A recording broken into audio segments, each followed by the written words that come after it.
Yo, yo, yo, yo, yo, yo, yo, yo, yo.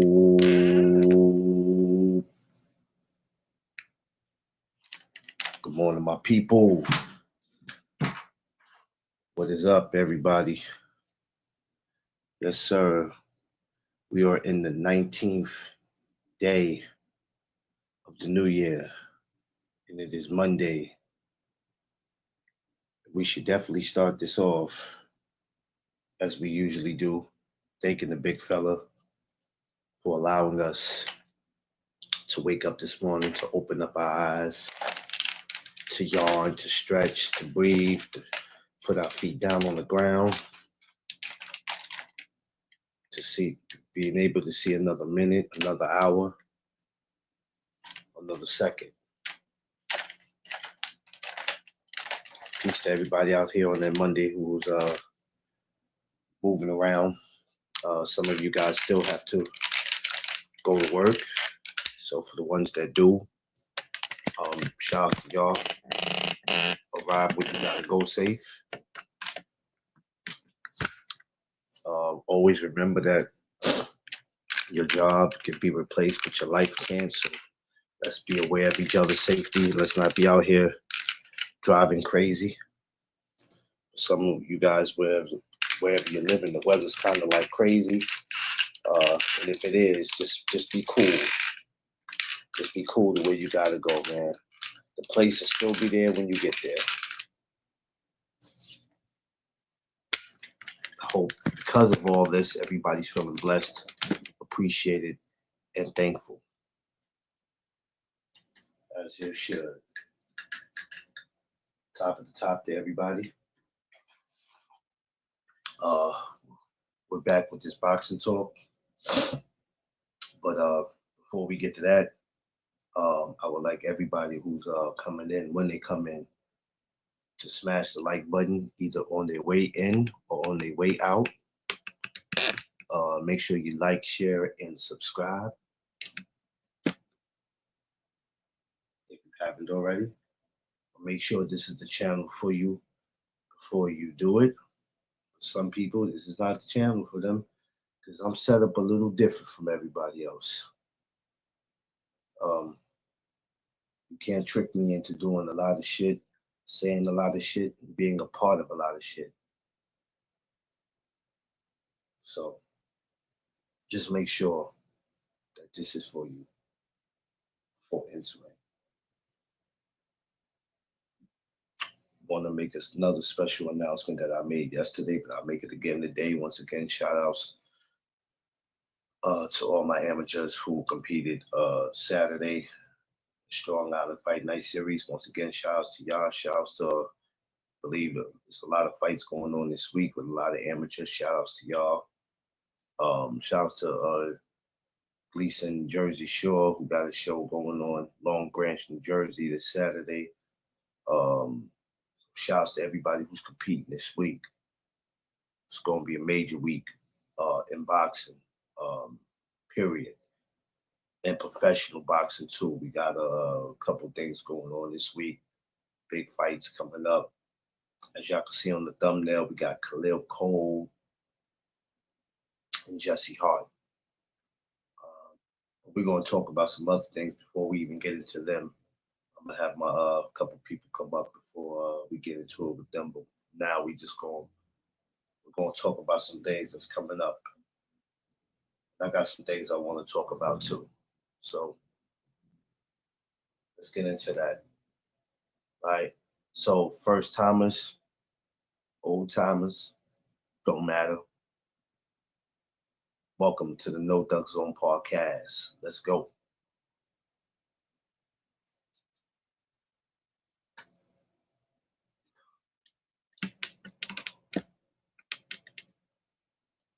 What's up, though, y'all?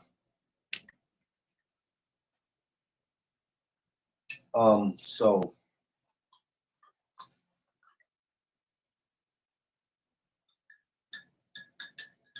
of course, like I just mentioned, it's a big week. Hey, what up? I see you. My Alabama / Cali sister. What up? So like I was saying, a lot of fights coming up. especially for this week. Next week is a even bigger week in boxing. Y'all realize next week is Shakur and T.O. that fast, right? It seemed like I was just at the press conference, and now here it is. Next Saturday, it's on. A lot going on in that card. Angie, what's up? What's up, sis? So, and there's other cards going on. There's at least about 3, like I told y'all. It's about 3 next week. I gotta address something before I get into the reason why I'm here today. I want to address something that I heard somebody say the other day, and it was kind of stupid of them. I understood what they was coming from, but it was kind of stupid. For all you guys that watch pro sports, like, and I used to feel like this when I was younger, till I realized when I got older, it did make sense. If you are a boxing fan and you're trying to see who's the up and coming, if you're not going to pay attention to the prospects, make sure you look at amateur boxing. I hear a lot of you clowns, "Oh, I don't watch amateur boxing. I don't watch amateur boxing." Okay, well, where do you think some of the same favorite fighters that y'all keep D-riding today, where y'all think they came from?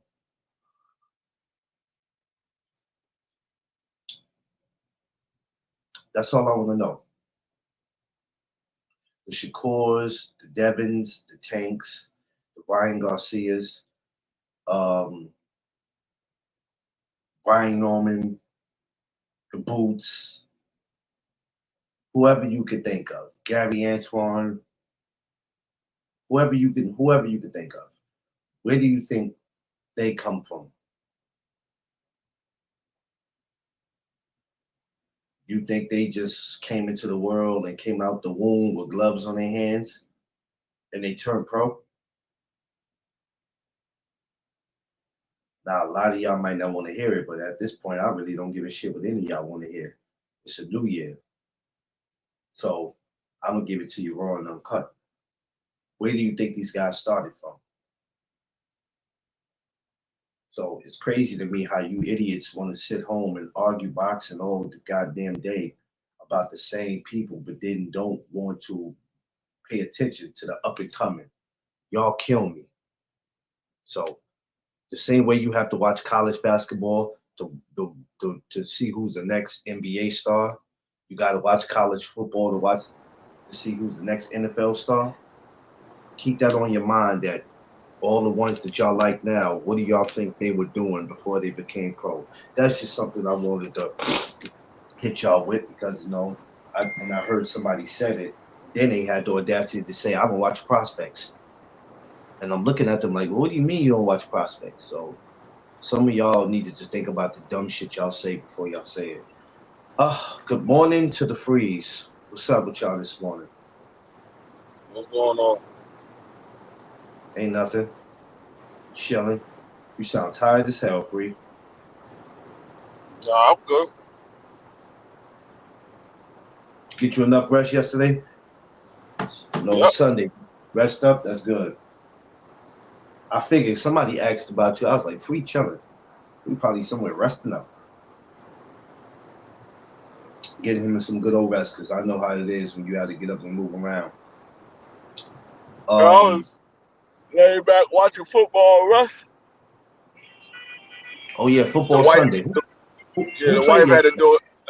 The wife had to do a double shift. Yesterday was you had New England versus the Broncos. Damn. New England versus the Houston Texans, and you had the Rams versus Chicago. Damn, New England back in the. Man, what the hell are you doing, boy? Damn, New England back in the. Did you do your second show? Nah, I didn't do my second show.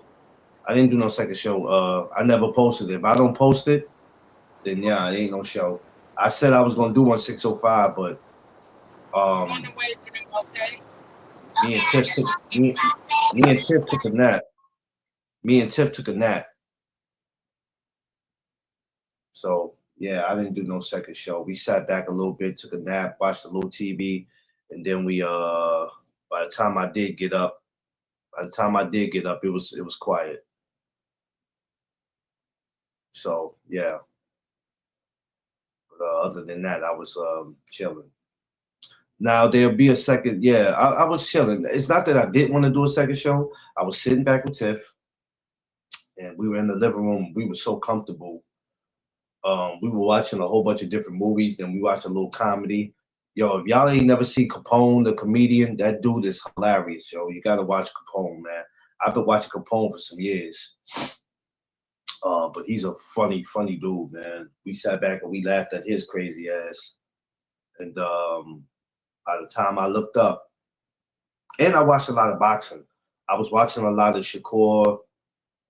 I was watching him getting prepared for next week, and I was watching T.O. And then I got deep in the boxing where I just started watching Raymond Ford. I was all over the place yesterday. It was just boxing, boxing, boxing, boxing. Because nothing on TV. I don't really deal with TV like that. I told y'all. TV is trash. TV is super trash. If I'm not watching shows like the First 48, or I watch the Discovery Channel, but I usually do that on my phone. But if I'm not doing that, I'm not really into no TV. TV's doodle. It's doodle right now. Well, I ain't gonna say right now. It's been doodle for the last couple of years. So that's what I did. But I'm gonna try to get a second live in this week. I'm gonna try to do all second lives this week because I got to get back up. The morning chop ups is cool, but I think I'm gonna sit back with that one for a little second because yeah, sometimes conversations in these morning chop ups be like not going sideways, but some people just be doing too much. I don't be having time for that shit. So therefore, I'm gonna get caught up with my boxing. I was getting caught up with it, and I stopped it to go back to the morning chop ups. I'm gonna get back to my boxing. What up, Free? What's popping? We got as you can see, we got Jesse Hart, KHALIL Cole. I don't know nothing about Justin Hart. Yo, shut up! It's not Justin Hart. It's Jesse Hart, fool. Yo, yo, Jesse Hart, Justin Hart, the Hart Foundation. I don't know nothing about. Foundation. He said the Hart Foundation. I don't know nothing about. I never heard of him. Why you say the Hart Foundation? This is literally the very first time I have ever heard his name. I've never heard nothing about him. Yeah, never heard of him.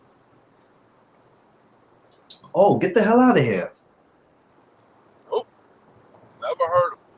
And I watch a lot of boxers that's on the lower level. I've never heard of him before. Damn. Yeah, I know he's from out there in Philly. Greg Hackett and them are familiar with him. I didn't know who he was until I kept hearing his name, but I didn't see his face. I forgot who he was that he fought that I watched. I think I might have watched maybe one or two of his fights. I can't think of who the hell it was against. But him and KHALIL Cole was supposed to have fought last year in October, and then it was canceled. Good morning, Solari. What up? It was canceled, and they had sparred before, so yeah. Well, what do you think about KHALIL Cole, though?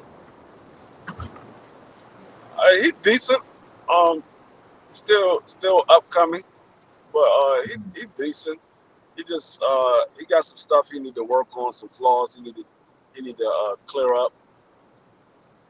He a lot of times these guys that are on the lower level, I don't know if it's the training that they have or if it's because they still upcoming.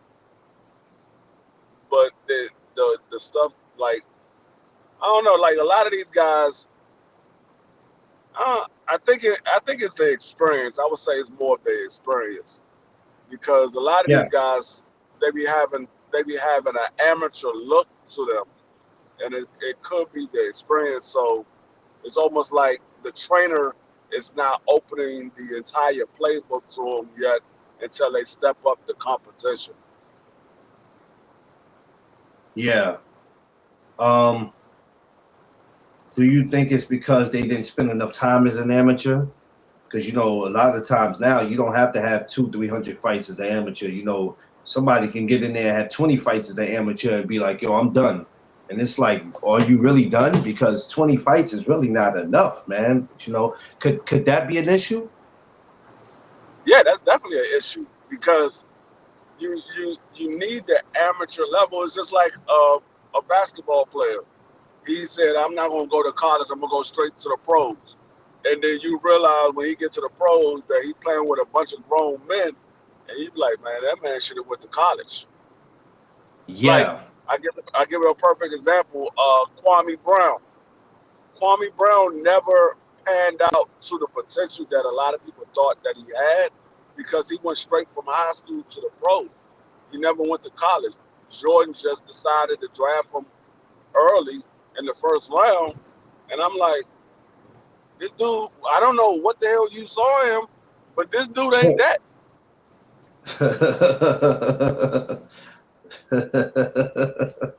Damn, free. Damn you, free. Nah, you right though. No, You right though. There was another player out of Coney Island, right here, um, by the guy by the name of Sebastian Telfair, who's Stephon Marbury's cousin. But it was the same thing with him. He had a lot of potential. He was buzzing as one of the top players in the city. He was the 13th pick, the Portland Trailblazers. And after that, he was playing for them. He ended up playing for the Timberwolves. I think he played for Phoenix. He played for the Thunder. I think he played for Dallas. And the next thing you know, whoop, he's gone. And then he goes and he wouldn't did jail time because of guns being caught. And it was just crazy. It's like the kid had potential, but like you said, when you get to the NBA, it's different. yeah, like the amateurs allows you to see a bunch of different styles of fighting. It allows you to amateurs for the most part actually allow you to develop your reflexes because you only got 3 3-minute rounds or 4 3-minute rounds. Yeah. um you have to learn how to be able to maneuver in that fight much quicker. You got to start off faster. You got to have better defense because the guy's going to be throwing a bunch of shots at you because they only got 3 rounds. So they got to throw as many punches as they can to land. Yeah. Yeah, it's very important. So it develops you with the experience of seeing different styles of fighting. But if you go straight to the pros, you got to learn on the job. And that was similar to what David Benavidez had to do. David Benavidez didn't have a big amateur background, so he was learning on the job. And now we see David Benavidez, what, 11 years later, 10 years later, Yeah. and now we got the David Benavidez that he is now, the Mexican monster. He a bad boy though, I'll tell you that. He a bad boy. Yeah, so and we're seeing a lot of that now where guys are just treating boxing, amateur boxing, almost like a high school basketball. All right, man. You know, ain't nothing in this for me. There's nothing in this for me. I believe I'm ready to go pro because they see the money. Mike, what up? Good morning, bro. They see the money. And that's cool, but it can cost you because you might have been a bad amateur. You might have been real good, but that doesn't mean you'll be as successful as, you know, as a pro. I got a fighter I know right now. He's 60. What is he? 60-5, which is not pretty damn good to be 60-5, and he's still not ready to go pro yet. And the kid is only 19. The kid, he told me, he said, "Yo, man, I think I'm gonna go in and probably have 20 more amateur fights. I got a couple more belts I want to rack up. If I can have 80 fights, then I'm good. I don't need to get to 100. And I'm 19. I got, this is a perfect time for me to get 20 more fights in, and then I can go ahead and go pro." And I'm not mad at him. 60 fights, only 5 losses is it's not bad, especially when New York is not the only place you fought. You've been on the East Coast, the West Coast, you went to Puerto Rico, so it's not bad. Now that right there, I'm cool with. But if you just coming in like, yo, 20 fights, all right, I'm done. It's crazy. Yeah. That makes no sense. You can't expect your career to go anywhere. But yeah, it's crazy because I thought you were fooling around, but I know when you're serious, when you say you never heard of him. Like I said, it took a while before I even heard of him, because I'm not going to act like I knew about him for years. I knew about him for some time, but I'm not going to sit here and lie and say I knew about him for years. I didn't know nothing about old boy. And he's from a fighting state. So I was like, nah. I probably heard about Tevin Farmer before I heard about him. Yeah, I mean, most people know Tevin Farmer because he called out Tank Davis. Most people never watched Tevin Farmer fight. No, I sure didn't, and I'd be lying because you know what? And at that time, I really didn't know who Tank was like that. I knew him just a little more. So when Tevin was calling him out, I said, "Oh, okay, interesting. Make it happen." Yeah, but I know when I first, that was the first time I've ever saw Tevin Farmer when he called out Tank Davis. I was like, man, who the hell is this cockeyed boy calling out Tank Davis? Oh, come on, man. Come on, man. No, that's literally what I said. Yeah, come on, Free. No, that's literally what I said. I'm not. You ain't shit, funny. man. You ain't shit. You ain't I'm shit. not being funny. That's literally what I said. You What's ain't going on, shit, Greg? man. What's going on, You ain't Greg? got no chill button, man. I didn't know who he was. I didn't know who he was. That was the first thing that came to my daggum. I was like, who's this cockeyed boy calling out St. Davis?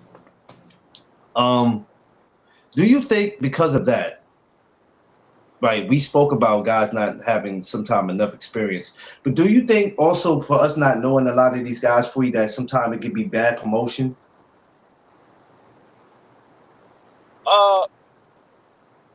Yeah.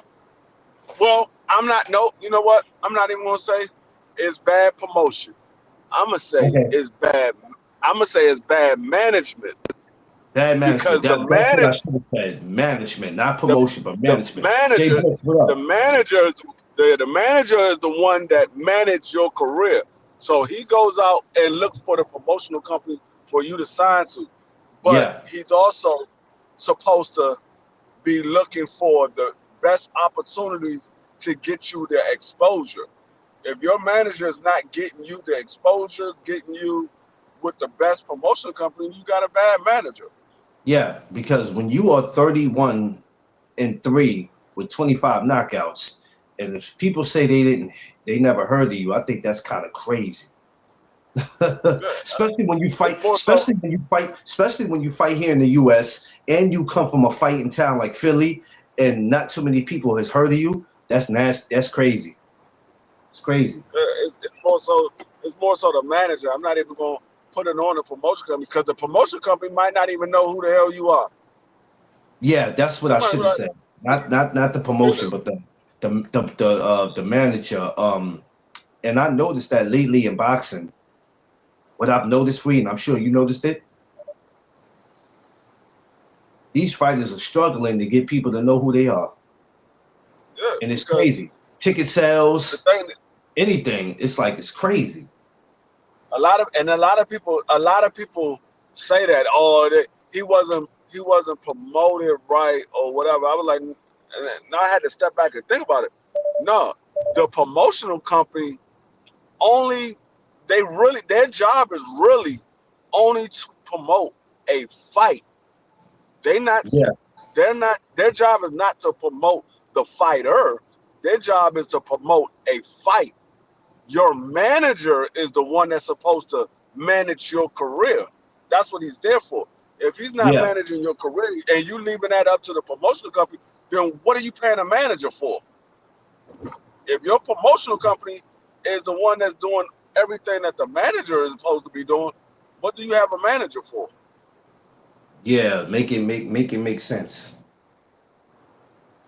That don't it won't make any sense. And I noticed that that's what's going on a lot with these guys. See, it's deeper than having a belt and saying I want the best to fight the best. Y'all keep screaming that bullshit, but it's deeper than that. You know what I mean? When it comes to business, and like you just said, your manager got a job to do. And What's going you're on, right. Angel? What's going on, You're Jay right. Blitz? Tay, what up? You got a lot of these promotional companies that don't know who the hell these fighters are. So you're right. A manager should be doing his part, but you can't explain that to some of these people, free, because somebody would have came and told you and argued you down, man. Free, man. Manager ain't got shit to do with it. A manager is just a manager. All right, exactly, stupid. He's supposed to manage his fighter. What are you talking about? Because most people don't know what a manager's job is. They don't know what a manager job is. A manager it's just like a R&B artist. A R&B artist. They have a record label that promotes the album, which is quote unquote the promoter. They promote the album, but their manager goes out and find them shows and different songs to be on and things like that. And different appointments to show up to do signings and stuff. The manager manage their business. They manage everything of their business. The the the record label only promotes the album. They don't promote the artist. They promote the album. Yeah. And a lot of people don't understand that. I mean, study people just saying they don't understand how a manager. I know how it works, but no, you don't. You obviously don't know how it works because you wouldn't be talking the way you're talking if you knew how it works. So, like I said, it's deeper than you guys just want to see the best versus the best. Because that's the only thing y'all look at boxing is. Y'all don't ever break down the business of it, the managing, the promoting, or how a fighter just might have turned pro too quick. Because you could tell a professional style from an amateur style, free. I could see it all the time and be like, this guy is nah, I think he should have stayed in the amateurs a little long. But that's always just my opinion. I mean, Yeah. If you know about boxing, you could tell an amateur style or a guy that just came from the amateurs they'll and a spark guy up. that's been a pro for a while. All you got to do is just pay attention to how the fights start out, not so much how it ends up, how it start out.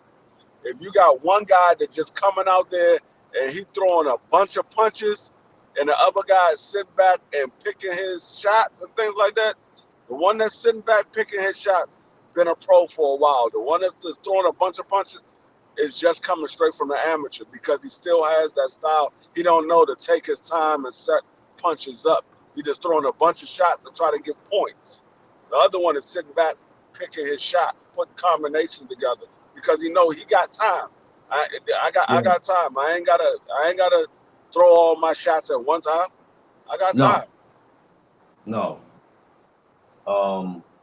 And like I said, a lot of guys don't understand that. I think when they watch boxing, that's all they do. They just watch. And as long as they Yeah, seeing two guys, as long as they just watching two guys either beat the hell out of each other or one guy beat the hell out of the other one, it really don't matter to some of these guys. It doesn't matter to a yeah. lot of them. And it's not to say it's not nothing, not a knock on the fans because you have some fans that just want to watch an entertaining fight. But Yeah, most yeah. fans don't know how to break a fight down, and so they don't know. They don't know. They really don't know what they're watching. They're just watching guys fight, and they don't know how to break it down. But Um, once you if start you to don't know how study to, if you boxing, don't know how to break a fight down, I mean, to me, that's okay. But what's not right? That's what okay I'm is saying. when you try You to, just but just don't try to participate in conversations or debates about that, and you don't know how to break it down. You said this just last week. Well, you said it multiple times. It's nothing wrong with you not knowing because that's cool, right? I'm not really good at breaking it down. That's why certain, I can break it down, but I'm not good as everybody else. So what I do, I play my position. There's certain conversations I'm just not gonna get in. But if you don't know how to do that, period, just don't get caught trying to be in these conversations because you're yeah. gonna lose. That's why. You're gonna lose. You're gonna lose against some guys that really do this shit for real. That's why you can tell who just watched boxing and who really studies boxing, because when you get a guy that, or a lady say, "Oh, this guy's going to win," and you ask them, "Well, why you say that?" and all they can say is because he a better fighter, he had better opponents. That doesn't tell me anything. We've seen plenty of guys who who had better opponents that went in there and fought a guy that nobody knew about and they lost the fight because it has nothing to do with your opponents. It has to do with the style of fighting that you're setting up, and how you set up your opponents. So if you can't break a fight down, you just say, "Oh, Yeah, well, he's been and in there with better competition." Okay, but that's not telling me how he's going to win the fight. That's just telling me he's yeah, been in there with better competition. yeah, and that's it. So yeah, Angie, let's be fans of the sport. Exactly. Be fans of the sport. You got guys who are just fans, like we always say, of particular fighters, and those are the fighters that they're gonna fight and argue with you about every day, all day. If you dare to say something bad about one of their fighters, oh Lord, Jesus Christ, all hell is going to break loose. I'm a fan of this, but not yeah, exactly. And this is not a knock. But we're gonna have to take the time this year to understand what the hell it is we watching. We have to understand how the business works and why they make some of the decisions that they make in boxing, rather if we agree with it or not. Why certain fighters are allowed to get away with certain shit that other fighters might not be able to get away with. Now, just because we disagree with it and we dislike it, to them, it's And necessary. that's the reason why you hear me go at BBO all the time on the show, is because you got people that really want to learn and learn about the sport. And I'm like, no, you can't just give them the same old cliche, and you can't sit here and joke around with the people all the time, because there's a lot of people that really wants to know Um, what we see in these fights, and they want to be able to understand how to break down a fight. So if well, you're not showing them that, then they like, okay, we watching them, but they ain't telling us nothing. They just and joking and and around not and and doing the not same only old that, cliche. and not only that for you. And we said this for the last 5 years, right? That doesn't matter if you like a fighter or not. Even when you like him, if he fucks up, you gotta put him in his place. Even Yeah, when you like him, if he messes up, hey, look, man, I don't care. Exactly when Gary Antoine fought, he didn't fight the fight he was supposed to. You didn't sit here and say, yo, listen, y'all better leave him alone. I don't give a shit. You came out and said it publicly. You didn't say it off camera. You said it publicly, which it messed a lot of people up because they was like, yo, I thought that was his fam. I'm like, it is. So you can't correct your fam or your best friend or your homie when they wrong? Then you're not a friend or you're not a family member. If I can't come out and say, you fought terrible or you were wrong in that situation. And that's what a lot of these right. guys gotta understand. We can laugh and joke all we want to on these channels because we got to get a laugh. But when people are trying to come and understand boxing, we have to be able to deliver what they're coming and looking for. And if we can't, then maybe we shouldn't talk about it. Or we should bring other people up that understand the sport maybe a little better than us, and then they can help us, because technically that's what we all supposed to be doing, helping each other. You know what I'm saying? If somebody makes a mistake on something that they said, somebody's supposed to look it up on their phone and go, nope, that's not right. This happened on that day, and this is why this happened. It's cool. And a lot of people on these channels are not doing that. It's not me taking a shot at nobody. I'm just being real. I'm telling you, for what I watch, a lot of people are not fucking doing that. This is why people don't know what channels to go to. This is why people are so confused, because they don't know where to go. That's why people get mad at me, because they're like, oh, man, Free, you always got to be technical. I said, nah, but you don't understand who might be listening and taking what we're saying literally. So you have to be technical in some of this stuff that you're saying. Not everything, but if you stating stuff and you saying this is a fact, and a person go look it up and like, no, it's not. They lied. That's not what happened. And it's not to prove anybody wrong. It's to give the people that's watching the correct information. The thing is this. You can do all that cloud chasing all you want to, right? You can say whatever that you think that people are gonna like and go, yo, I know if I say this, if I do this, I'm gonna get more viewers. But let's be honest with you. You could try to fool the fans, but the fans ain't fooled. The real people. We're not talking about the people who just watch boxing. We're talking about the people who are deep into it, that really love it, that really, really, really love it. So, like Free said, and then this is another thing, Free, this is another thing. I don't give a shit who's watching. That says a lot about you. That says a lot about you. And then wonder why, when you try to go for a fighter or a coach, they don't want to have shit to do with you. Because you don't care. You don't care who's watching. You don't care who's listening. So you just up here being a messy ass content creator. So why would somebody take your channel serious? Why would they take you serious? Why? I mean, come on. Let's make it make sense, bro.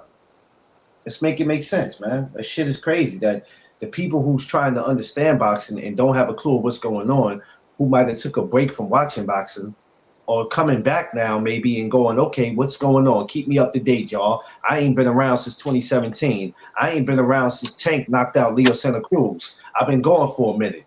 It's 2026 now. Somebody bring me up to date about what's going on today. What y'all gonna do? Yeah, well, we'll bring you up to date. We'll bring you up to date. So Tank right now has the Popo looking for him. Man, nobody give a fuck about that. We ain't talking about that. Nobody cares.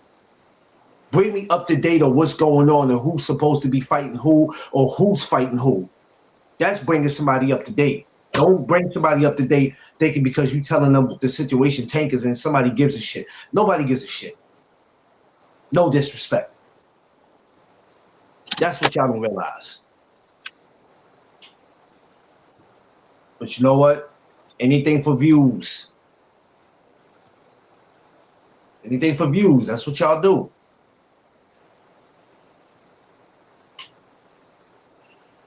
But it's about bringing people up to date and being truthful about what's going on. And it's sad, Free, because every time we say this, every year that we have been on here turns out to be the same way. Every year that we get these new clowns that come with new channels that we have never seen before. And then they get blended in with the people who have channels already. And then there it is. YouTube boxing just becomes one big ass circus. Because let's just be real. That's what it is right now. One big ass circus. It's crazy to me, man. It's a big ass circus. Nobody's really explaining. Yeah. Nobody really explaining what it is that they need to explain because everybody's too busy sitting back waiting for a story to drop so they can go run with it. You got You got fights coming up this week, Friday and Saturday. But guess what? Nobody cares. You got about 3 fights on the 31st next Saturday. Besides Shakur and T.O., does anybody else know that? That there's 3 fights literally next Saturday?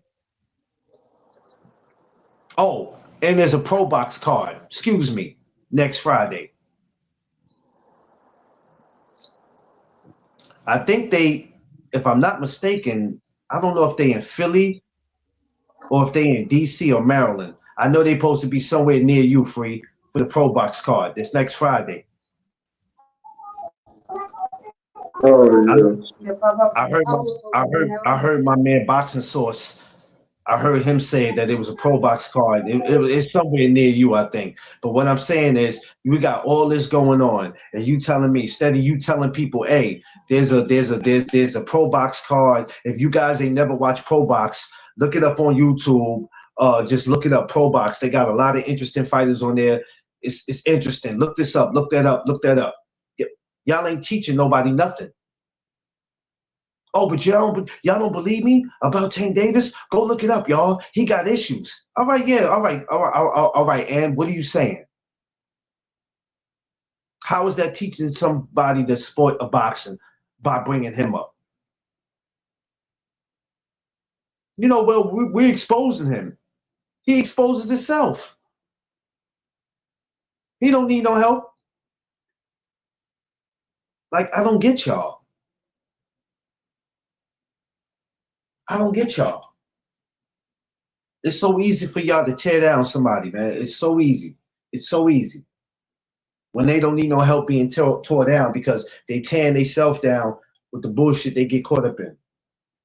I don't get y'all. right. That lets me know a lot about y'all, and it lets me know in 2026 y'all behavior is not going to change when it comes to boxing. It's only going to get worse, and then realizing that why these fighters and coaches don't want to come to where y'all at. And then y'all sit there and say, well, I don't care. They ain't got to come to my channel. All right, so what's the point of you reporting boxing, you dummy? Because my thing is, I'm not sitting up here just talking boxing to be talking it. I would love to get a particular coach or a referee up here. I got some things I'm working on this year. You think I'm going to sit there and go out my way and say I don't care? Then what you here for? Get the hell off YouTube. Like, Right. shit is crazy, yo. I don't know, yo, Free, man. In my opinion, I'm gonna go ahead and say it. All these dudes is weird to me. I hate to say it. I'm gonna go ahead and just say it because ain't no point in sugarcoating it. This is no DAZN, and I ain't ducking no smoke. All these dudes are weird to me. Super duper weird. Because like you said, how could anybody who's coming in want to understand? We got ladies on here, but we have some ladies that's actually boxing fans, which is super dope, and that's what makes this shit dope over here. But for the ones who don't understand, you're trying to explain that to them so they could be able to sit home with their boyfriends or their husbands, or they could sit home with their kids if they got kids, or they could sit in the house by themselves. So at least they know, oh, this is what D Free was telling me about. This Yeah. is who No DAZN. This is who No DAZN was telling me about. Okay, let me sit and watch this kid. And even though I might not know nothing about boxing, at least I can make a comment on what I saw when I was watching it. Yeah. I mean that's what a lot of people don't understand. As a content creator, you have a responsibility to either one or two things: either entertain your supporters or give them the knowledge that they're looking for. Like your channel could be a channel that's just entertaining, funny, or something for them to watch. But your channel could be informational. So Yeah, it depending on what your channel is based off of, you either give them the information and the knowledge that they're looking for, or you keep them entertained every time they come to your channel. That's your responsibility as a content creator. If you want your channel to grow, that's your responsibility. Dropping If a you don't T. want What? the channel to grow, then by all means, do whatever you want to do. Yeah. You know what, Free? And even then, some people just adjust to shit that they can relate to. So even when you trying to give people something that they can feel, in the words of my girls and Vo, when you try to give people something that they can feel, sometimes they end up still not feeling it. But it's okay though, because you can't please everybody. It's all right. And I noticed that.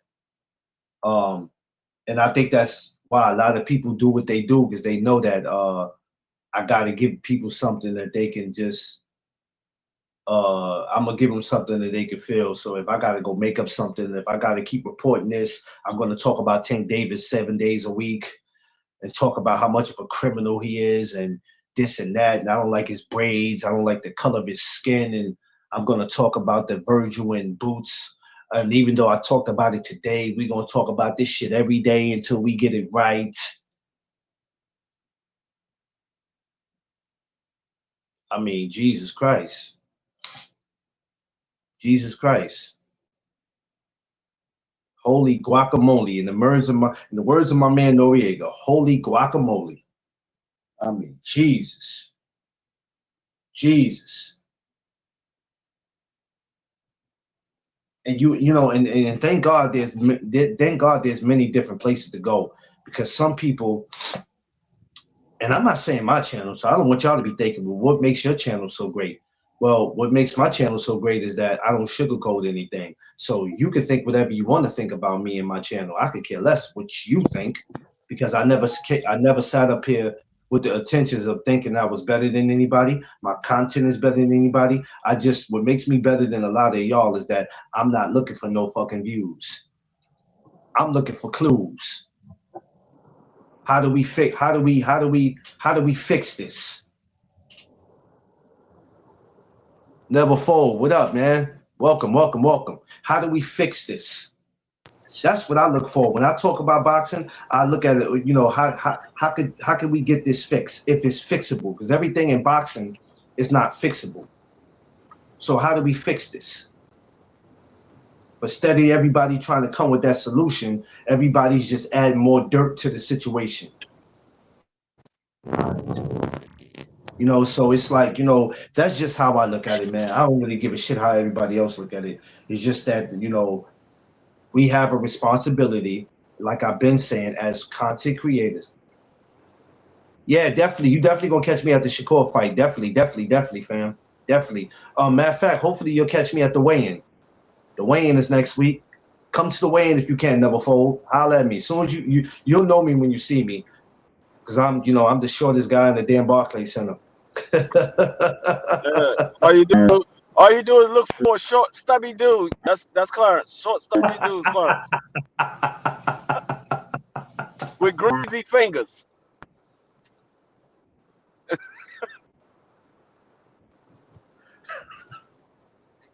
Man, let me go on with the show. I ain't got time for Free and his shenanigans. We got Andy Cruz, man, on the same card, man, against what's his other guy? I can never pronounce this guy's name. Raymond Muratalla. Oh yeah, that's right. Oh shit, that's right, my guy. Never Fold. That's right. I did Never Fold. I'm sorry. Never Fold. I'm sorry. Andy Cruz and Raymond Muratalla. We sure did. We sure did meet. Now I thought about it. Yes, we did. I'll see you at the fight, my guy. We did. I'm thinking about it now. We damn sure did. I was saying that before. I'm like, didn't I meet him? Already? All right, yeah, it's all good. Yeah, Angie, what Angie said? Andy Cruz versus Raymond Muratalla. You're sure? Nah, yeah. What's going on, Prize? So, wow, 6 fights, and Andy's getting this type of opportunity. I'm mad at him. I'm glad for him. What do you think about this fight, though? In your honest opinion. Now I know you're familiar with both fighters. What do you think about this, Free? It's a 50-50 fight. A lot of people Raymond Muratalla off because of his performance that he had with Tevin Farmer. But what people have to realize is Tevin Farmer is an experienced fighter. And I know people are, oh, well, you saw what happened when he got in with Kid Austin, but he got caught with a clean shot.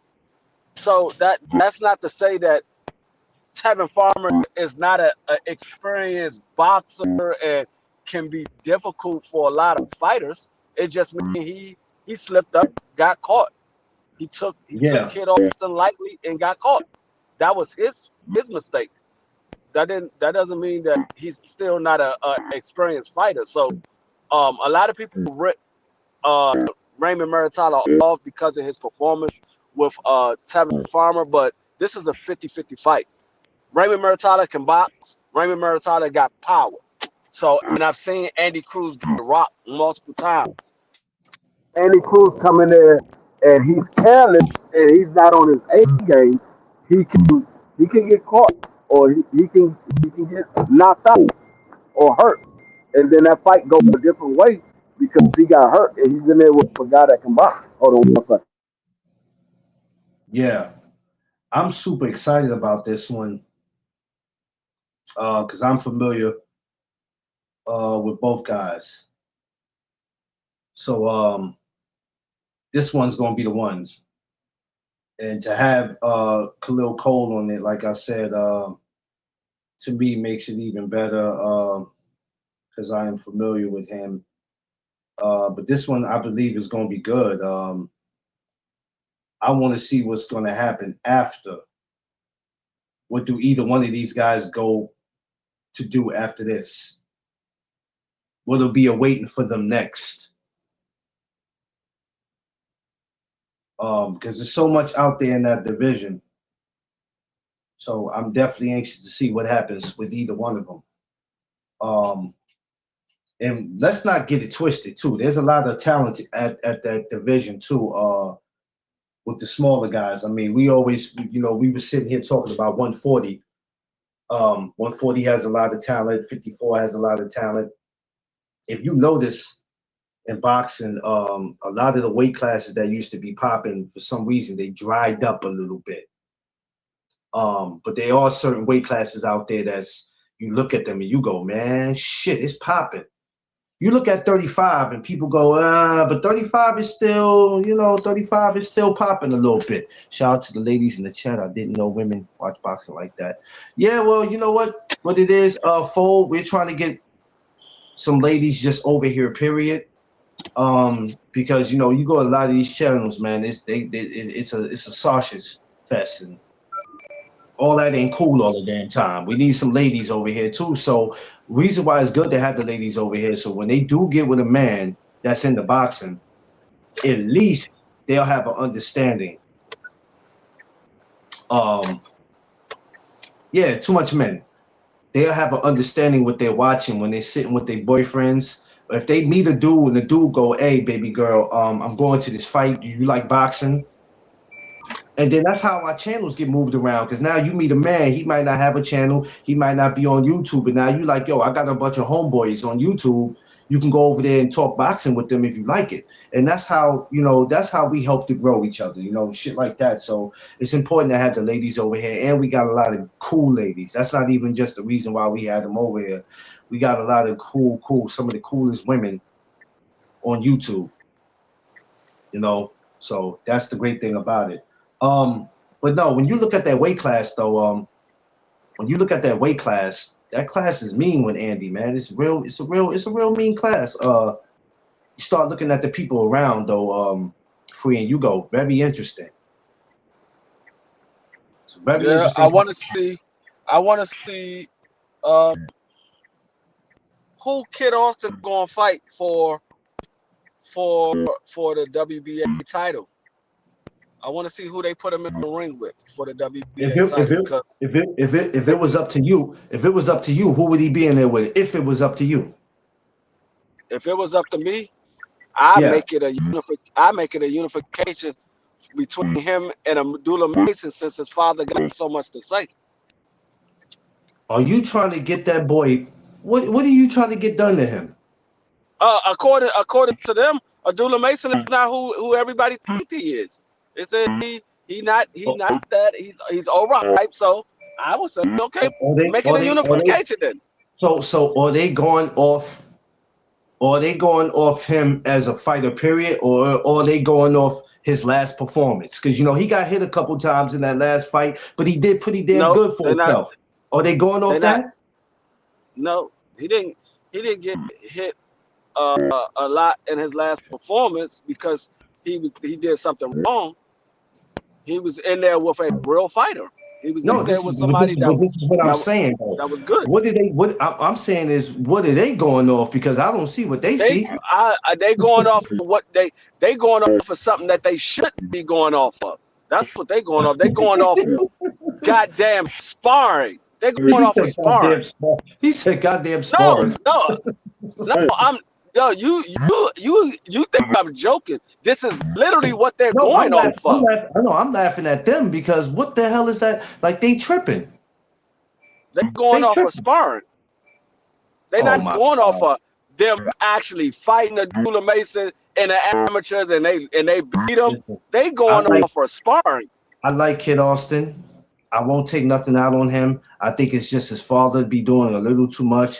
But dude, they gonna bite off a little more than they could chew when you talk about getting in there with Abdullah.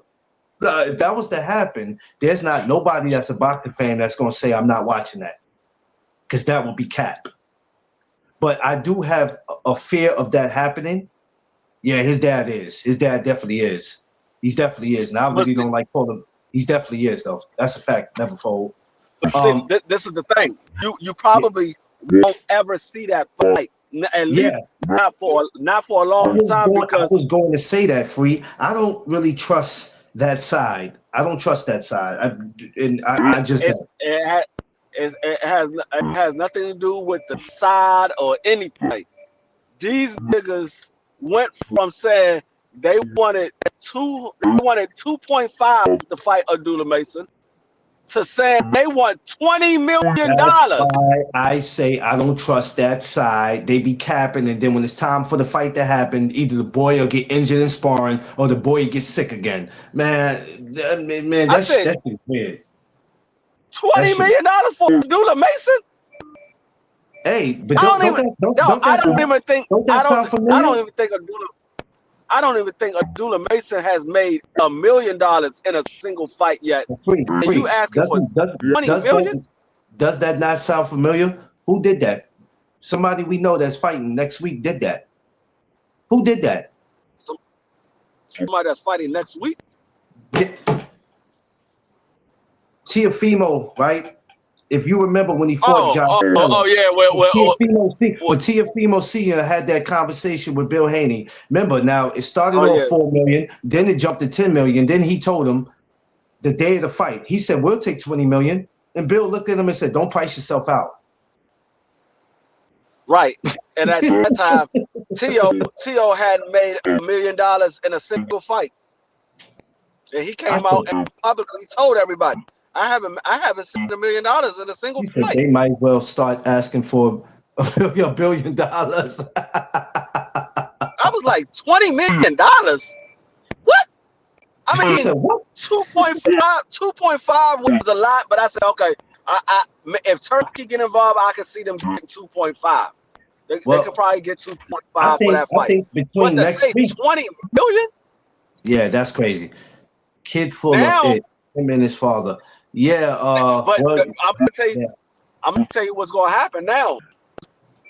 Now they are about to be the B-side to everybody. Oh damn! Everybody, and it's not because they not making the money, they don't draw the fans, because the simple fact Oscar don't have a platform to fight on. They not with the zone. Their contract expired at the end of December. That fight that they had on Saturday was the last fight that they were going to have on the zone. So their contract is expired. So they have no platform to fight on. So he's going to be the B-side to whoever he fights. He can be the champion. He can be making more money than a fighter that he's about to fight, but he's going to be the B-side because they got to go over to that platform. I don't know, man. I think his you know, in my opinion, his father does a little too much. He does a little too much. That's just my opinion. He be all in the videos dancing. And see, you know what? And I blame one specific person. And it's really not his fault, but he was the first one to do it, or should I say, he made it popular to do it. I blame Bill Haney. I blame Bill. It's Bill's fault. I knew that was coming. Because now all these niggas want to be a fake ass Bill Haney and try to promote their son. But the difference is to sign back with the DAZN. They won't let Ortiz walk away. Yeah, they ain't gonna let Ortiz walk away for free. Yeah, that's. They just said something about Ortiz lawyer exposed them. I said, well, yeah, what type of lawyer exposes you? I said, shit. Ortiz got exposed. Ortiz got exposed. He tried to expose Oscar, but it turned around and he got exposed because Oscar said, "Okay, y'all want to sit here and try to make me out as the bad guy? I'm about to put all the dirt out."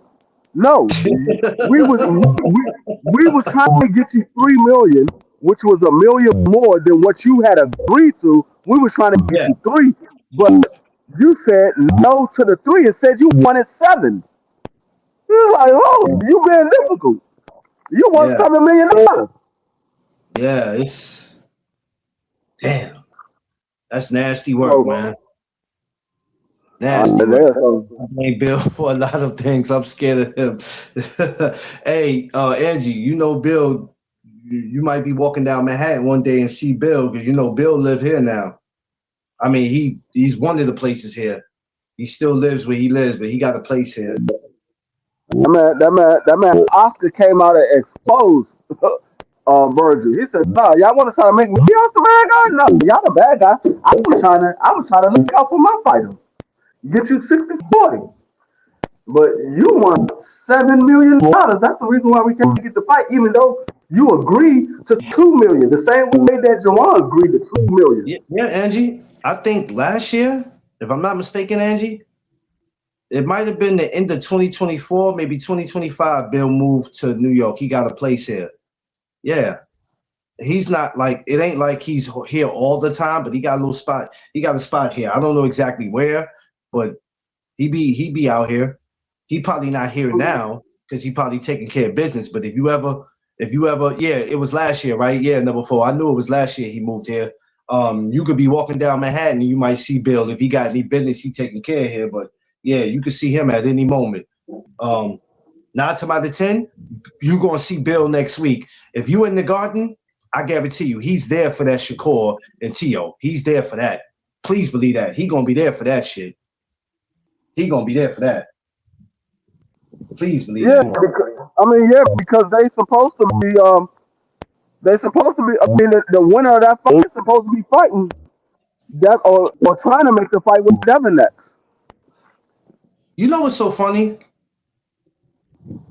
I don't want to say it's funny, but it's just crazy how everybody just like, they're not looking at everybody else in their division. They look at 1 or 2 people in their division and they're like, nope, I'm out. Yeah, because Antoine still can't get no fight. Oh my loving God, Antoine, man. Oh my loving God. I just don't like with Antoine. This is why I told people, you talk about somebody being avoided. They see that dude and they walk across the street. And I told Antoine and Gary, I said, when Antoine beat Rayo the way he did, that fucked it up for Antoine because now everybody's scared. Yeah. But you know what though? I ain't gonna hold you though. Rather if this makes sense or not, somebody gonna get that. Somebody gonna get that work. Somebody gonna get that work. Somebody gonna get it. I'm telling you, it ain't no way in hell Twan about to sit out for the rest of 2026. It ain't nobody know. Somebody gonna get that work. Somebody's going to get that work. Somebody is going to get that work free. There's gonna be a guy at 140. They gonna get that work. They gonna get it.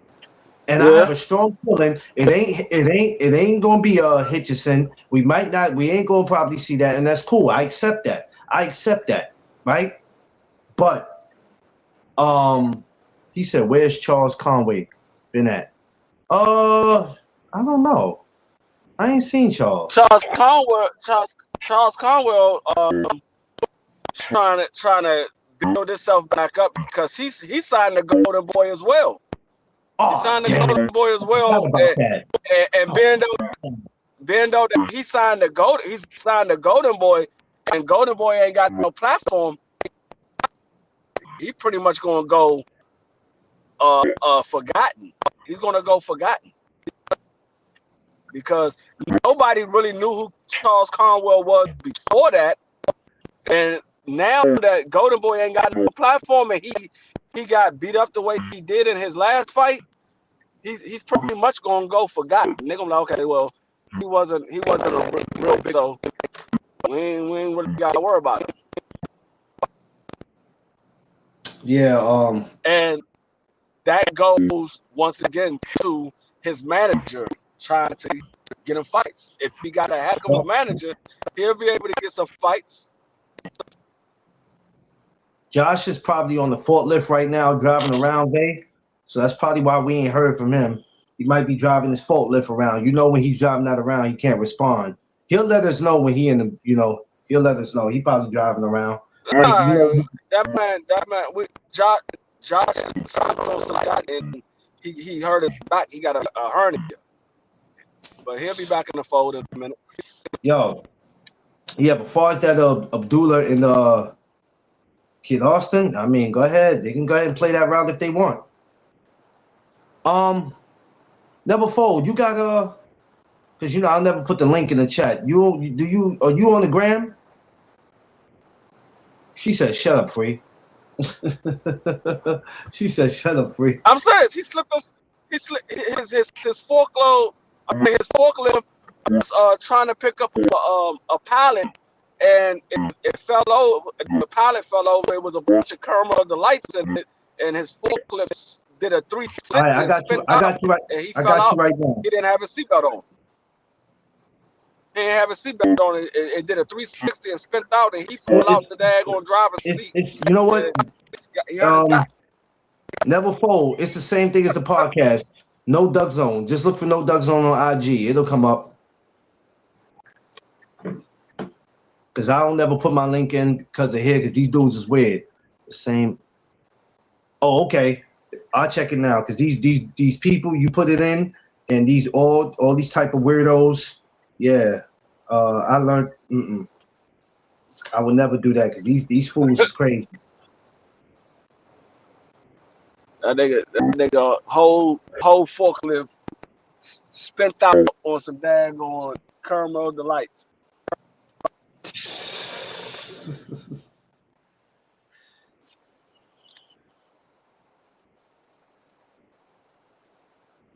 Oh, okay. Oh, I gotta follow you back, Never Fold. All right, I got you, Never Fold. Hold on, give me a second, brother. I got you right now, Never Fold. Hold on. Let me go into my brother. I got you right now, Never Fold. Hold on. BBO, what up?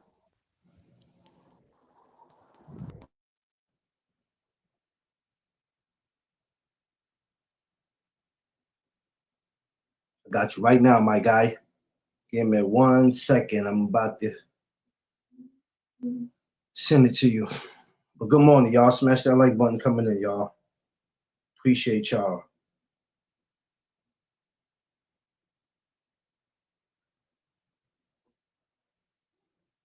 I Never Fold. I sent it to you, my guy. Check your IG. We need to. Yeah, that Bluetooth. Yeah, I don't know, man. That's D-free, man. I don't know, man.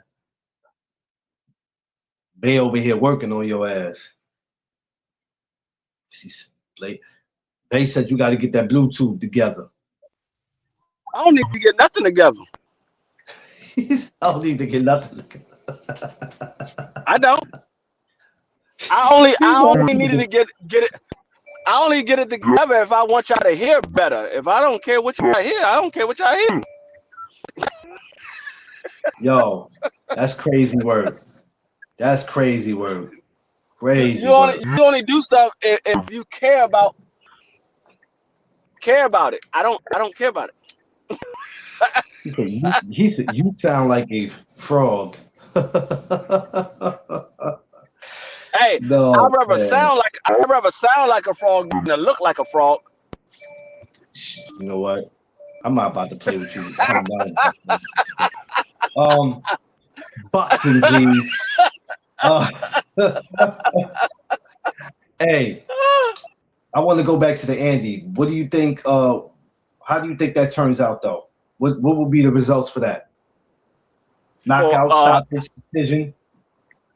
The Andy Nah, fight. I don't think anybody is gonna get knocked out. And I heard some diabolical stuff the other day. But Oh wow. from your boy. Huh? Diabolical. Your boy diabolical. This man said if Andy Cruz knock out Raymond Muratalla, then I come down to 35 and fight him. Who said that? Keyshawn. I'm like, no, you couldn't even make it for your title defense. How you gonna come down there now if Andy Cruz knock out Raymond Muratalla? You couldn't even defend your title because you was a fat boy.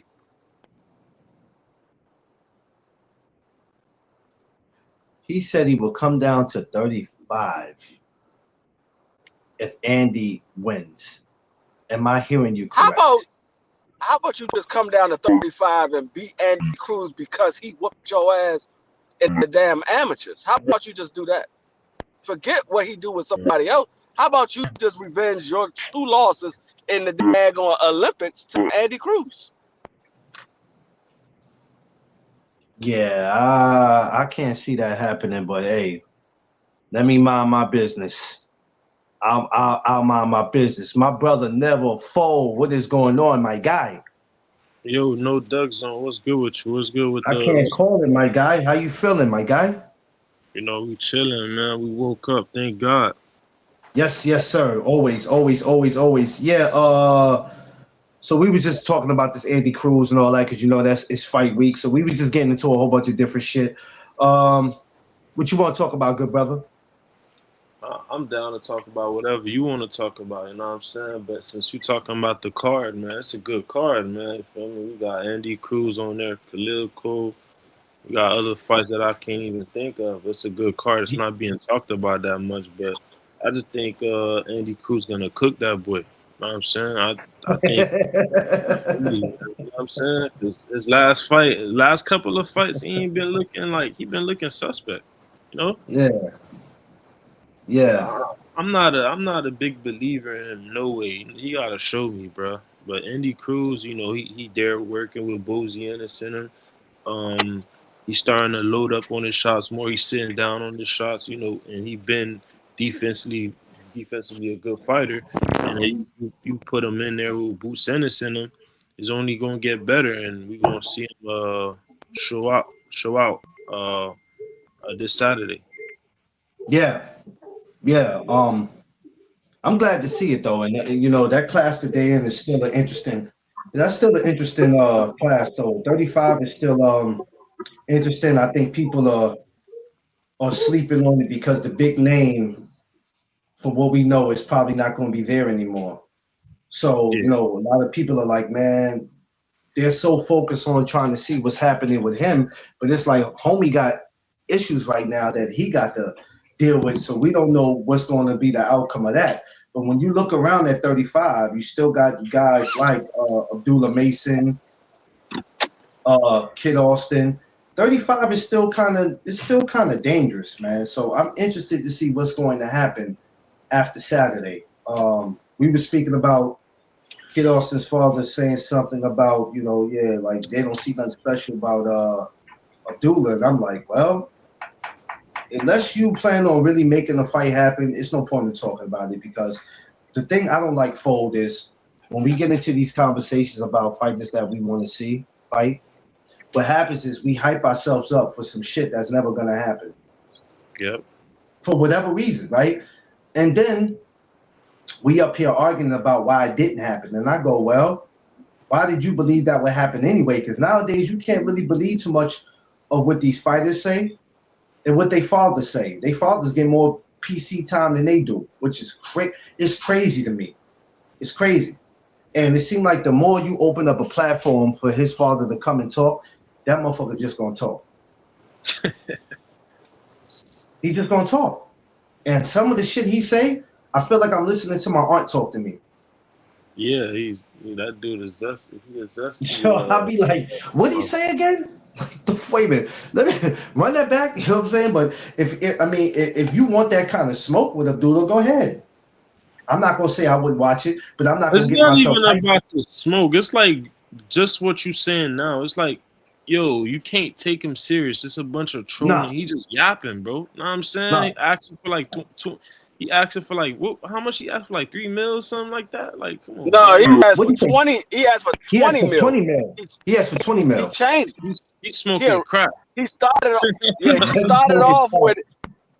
He started off with 2.5, and then he said he won 20 mil. I'm like, what? Hey, $20 million? What the hell? that's because he was talking to Teofimo Sr. Yo, I'm telling you, do like we did. Ask for 20 million. That's what we asked for Devin. Ask for 20 million. $20 million. They don't give you 20 million, don't accept the fight. Crazy, man. These dudes be trying to cash. These dudes be thinking they slick. Let me tell you something. Don't expect these guys to have a long career. You're going to have a lot of these guys that's checking out early. When they start asking for that kind of money, believe me, you ain't going to see them continue to fight. A lot of these dudes plan on leaving sooner than others. Watch and see. See, the thing is, bro, they not going to be able to do that because we done seen now, Riyadh season and them, it's no more splurging for them. They done already started they TKO boxing, the Zuffa boxing stuff. So they signing dudes like J.O. Pataya and all that. So that's damn near dying now. Yeah. And now I'm seeing like they tapped in with Canelo Promotions. I'm like, come on, bro. Oh yeah. Yeah, it's what my man Champ Ross said. Keyshawn thought the publishing his house was still going in the door. Yeah. Yo, Champ Ross, you stupid. He took it way back. Champ Ross is stupid. No, man, we laughing though, but a lot of this shit don't fold. It's crazy. This is gonna be. I don't want to say this is gonna be a confusing year this year, but it's gonna be some shit that's gonna happen this year, and we're gonna look back like, what? How did that even make sense? But Clarence, I told you this is what was going to happen with the whole Turkey situation. No, you I did. said guys is going to start asking. You did. Asking for money that they do not deserve. They're gonna start asking for money they don't deserve because Turkey giving out all these big ass bags. I'm like, all right, y'all go ahead. What? Y'all gonna see niggas? You said this a year ago, maybe before that, and you were like, and I'm looking like, yo, free tripping, man. That shit ain't gonna happen. But damn it, I apologize because I mean, it always happen though. Whenever a promoter come in the game and splurge and like, you know, fighters feel like they worth more than they've been getting paid. You know what I'm saying? So it's just a thing whenever a new promoter come in the game, and you know, just like a typical business, they splurging to get back their yeah, go ahead.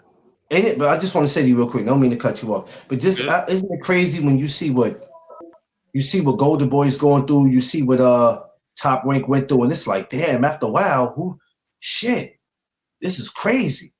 Like you never would have thought you seen stuff like this happening, and it's like slowly, and it's like, damn, who's next? The thing is, in boxing, they're not thinking about the sport, bro. Because think about it, like the fact that I don't like a Top Rank, I don't like Golden Boy in them, but do we need them in boxing? Yeah, a lot of fights ain't gonna be made if they don't have a home, right? So. Yeah. The fact that they don't have a home or they're in negotiations to get a home, whatever the case may be, it's like it's stalling out some fights and it's still not good for boxing. But if these Yeah. people really wanted to see the sport thrive, a lot of things that they would have been trying to do. Main example, like open scoring. Why they don't want to do that? Because they want to keep rigging fights. If you do open scoring, they cannot cheat the system. Oh my God. Some of the scorecards for last year, man, and me and remember Free, we was talking about this. Some of these scorecards last year, I'm looking at these shits like, what fight was y'all watching, bro? Then I had to realize, okay, yeah, this shit was rigged. They never get penalized. I've yet to see a judge get penalized, bro.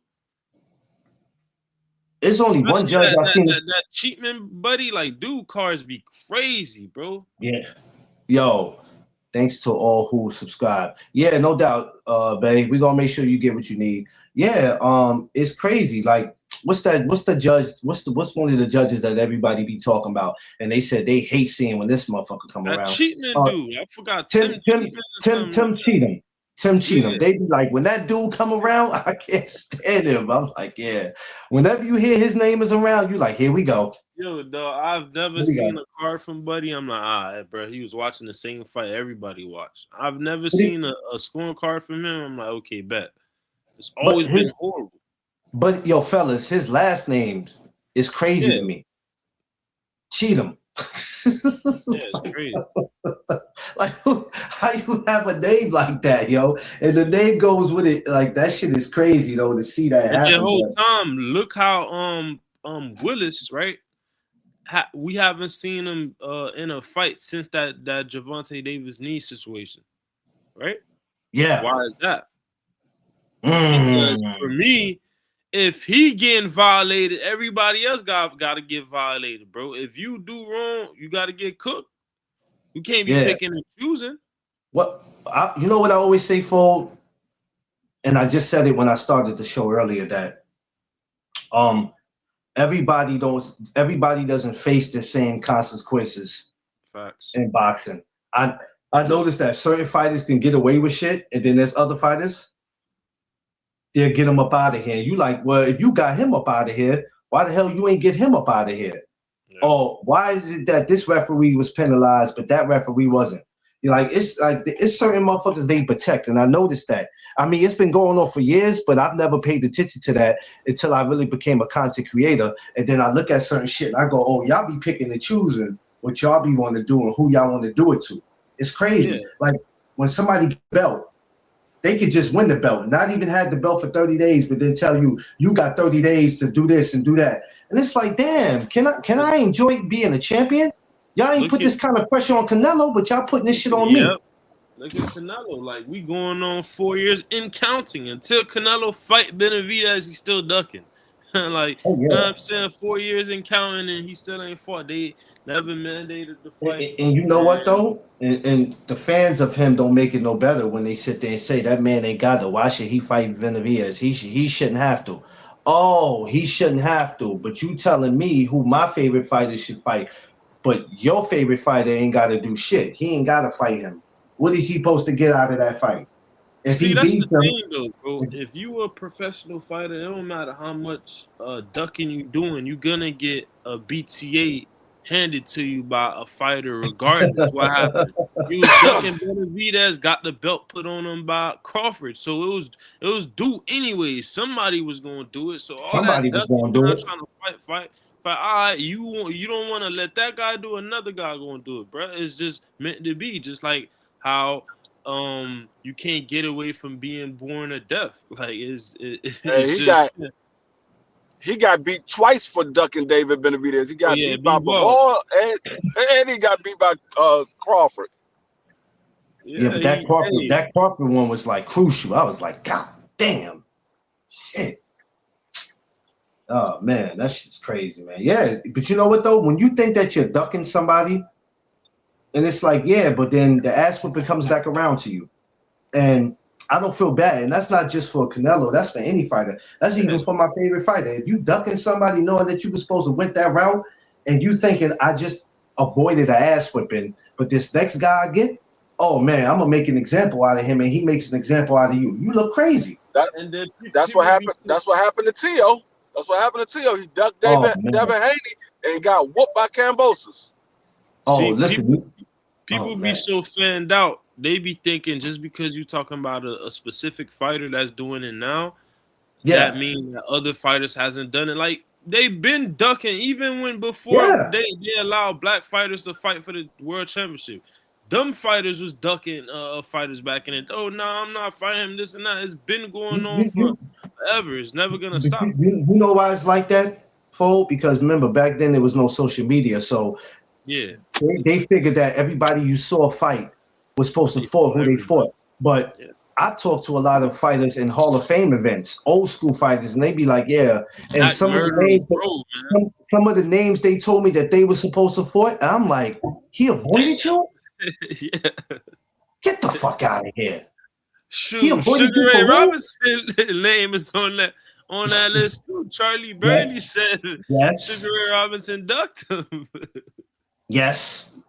But you know what? And Fo, that's why I like being around them, because I get to hear stories that I thought I knew about. And when I'm at these events, I'll be looking at some of these fighters like, he avoided you? Yo, fam, we me and my team tried to make everything happen. We tried to offer all the money. See, the thing is, I a damn near lot of sold these the house to try to a lot fight of these him. older fighters need to hop on a panel like yours and other people that's really covering the sport day to day, 365 days You out know, the you know why year, that don't right? happen?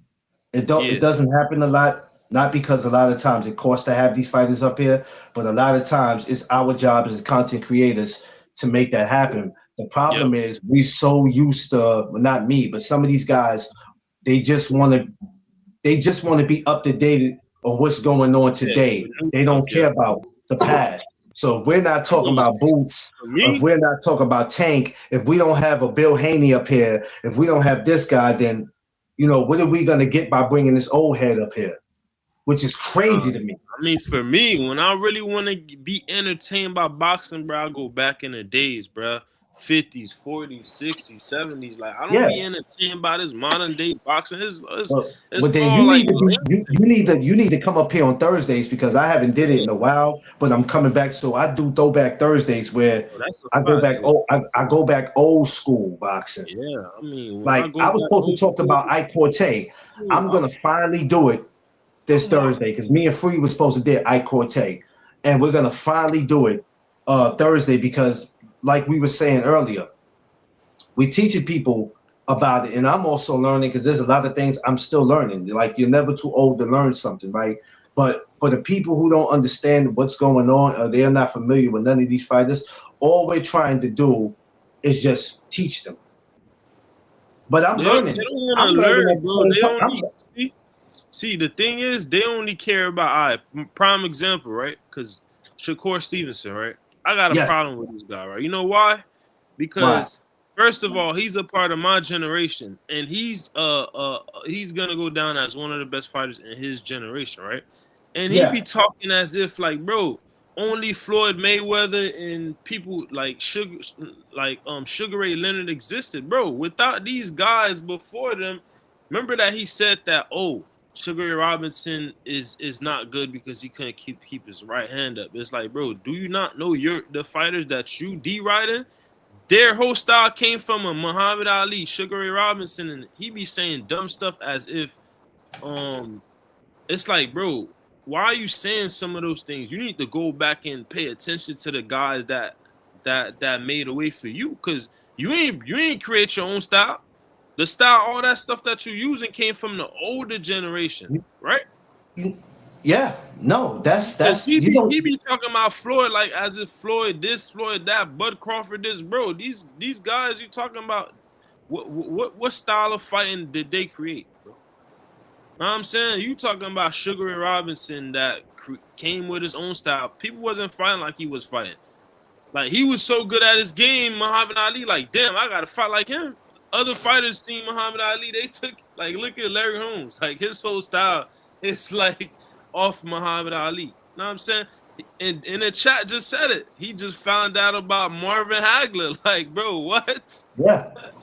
If you actually did your homework and see, the thing is, they be with the hype. You see what we talking about? If we go into talking about certain people, like Black Murderers Road. Some people ain't gonna be too hip about that because they don't care Yeah, about it. They only care they about don't what's care about going that. on now.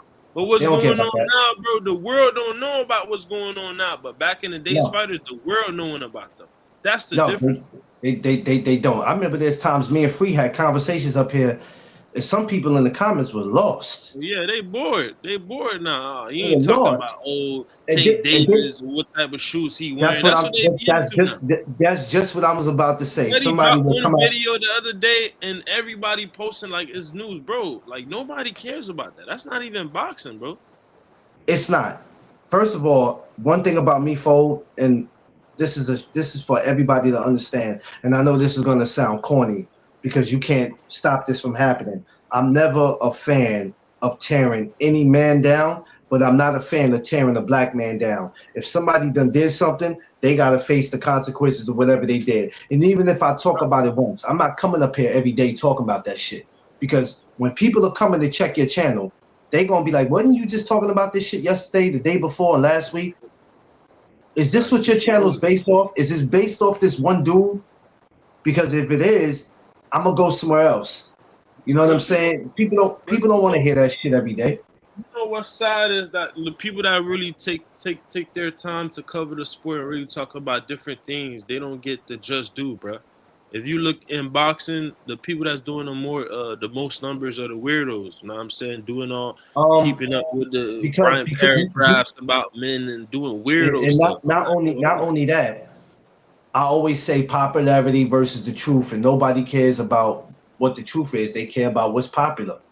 We Nah, don't they care don't care. about what y'all You talk start about. speaking the truth, they finna report your channel and like all type of stuff gonna happen to you.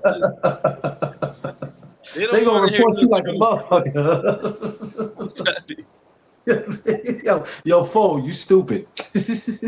Nah, I don't already went through it, bro. Like I'm telling you, Yo, he said they're about to report you.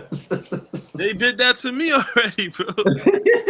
I don't mean to laugh. This the way you said Nah, that. nah, nah. It is funny because it's like it's not something that should be going on, but bro, they do it. Hey, it is what it But is. you know what? You know what though, fellas? That's nasty. And that's why we had a lot of guys that before we were getting on, we had a lot of guys that was doing what we were doing, and some walked away because of that, because they felt like I can't win.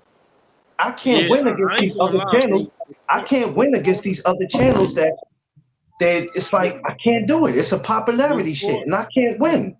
before I knew what a boxing like what a YouTube boxing was, a community, um I ain't know how crazy it was. Like once I finally found out about it, and I'm seeing how toxic, how nasty it is. I'm like, bro, if Yeah, somebody don't yeah. want to be a part of this, bro, they have all the right to because yo, you can't win with it. I'm saying it's I, nasty, bro. you know what keeps me going?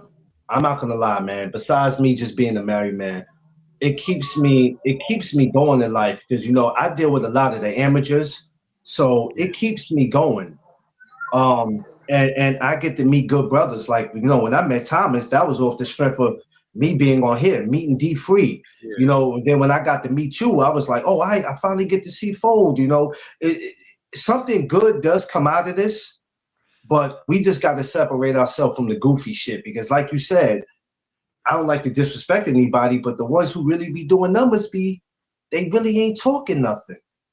Yeah, I mean, just how even with like even with like the leaders of boxing, as far as like the people that's cutting the checks, hiring people, they're not even hiring the people that's asking great questions, that's actually knowing about different things. They hiring the weirdos. Know what I'm saying? It's like, bro, look at the Shakur fight. They supposed to be tapping in with the content creators that's out of NYC. Know what I'm saying? Doing interviews Yo, at the it's garden, going crazy to the you say game. They're that. not doing none of that. It's crazy you say that because when I went to the first press conference they had, I know his grandfathers. When I see him, I big him up and whatever. And I'm looking around. Somebody said to me, "Yo, why don't you go over there and get that interview with him?" I said, "Nah, that shit ain't happening today, player." I said, "Ain't gonna happen." I said, and then it wasn't awesome because I didn't want to do it. I know how this shit goes. Yeah, you already know him, bro. You I know how this shit goes. People who are fanned out are like, oh, because that's my guy, I'm gonna go over there, and there's no way he's gonna say no when I tell him I'm a fan of his. Man, I've seen dudes look at Contegueras and go, who the fuck are you? And dudes be mad. Yo, can you believe he said that to me? Yeah, I can believe he said that to you. Because he's asking you, who the fuck are you?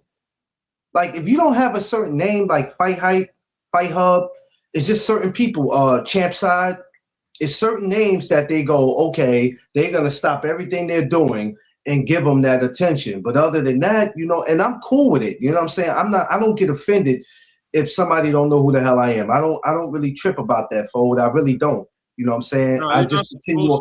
You're not supposed to, because what it is who rock with you, bro. Straight like that. You know what I'm saying? Like, you stay with who rock with you. At the end of the day, the people, because like even with the time it's with you, I'm not rocking with y'all because of views. I'm just rocking with y'all just off energy, bro. I don't care about views and none of this stuff. At the end of the day, bro, we came on this earth with nothing, or we're gonna leave with nothing. So why would I leave with nothing? You're absolutely right. We're gonna leave with nothing. But I'm at the Matias weigh-in, right? And I see Jill Diamond from the WBC. Shout out to Miss Jill Diamond. She sees me before I even say anything. I got the WBC hat on, right? And I'm sitting in the front where she can see me. She sees me. It's like, oh, how could I miss you with the WBC hat? So I get up. I give her a hug. Everybody else is looking at me like, how the fuck you know Jill Diamond? Hey, man. Well, you could just get a hug from her like that. I'm like, because let me tell you something. They trying to pay for that. I'm going to tell you what I do.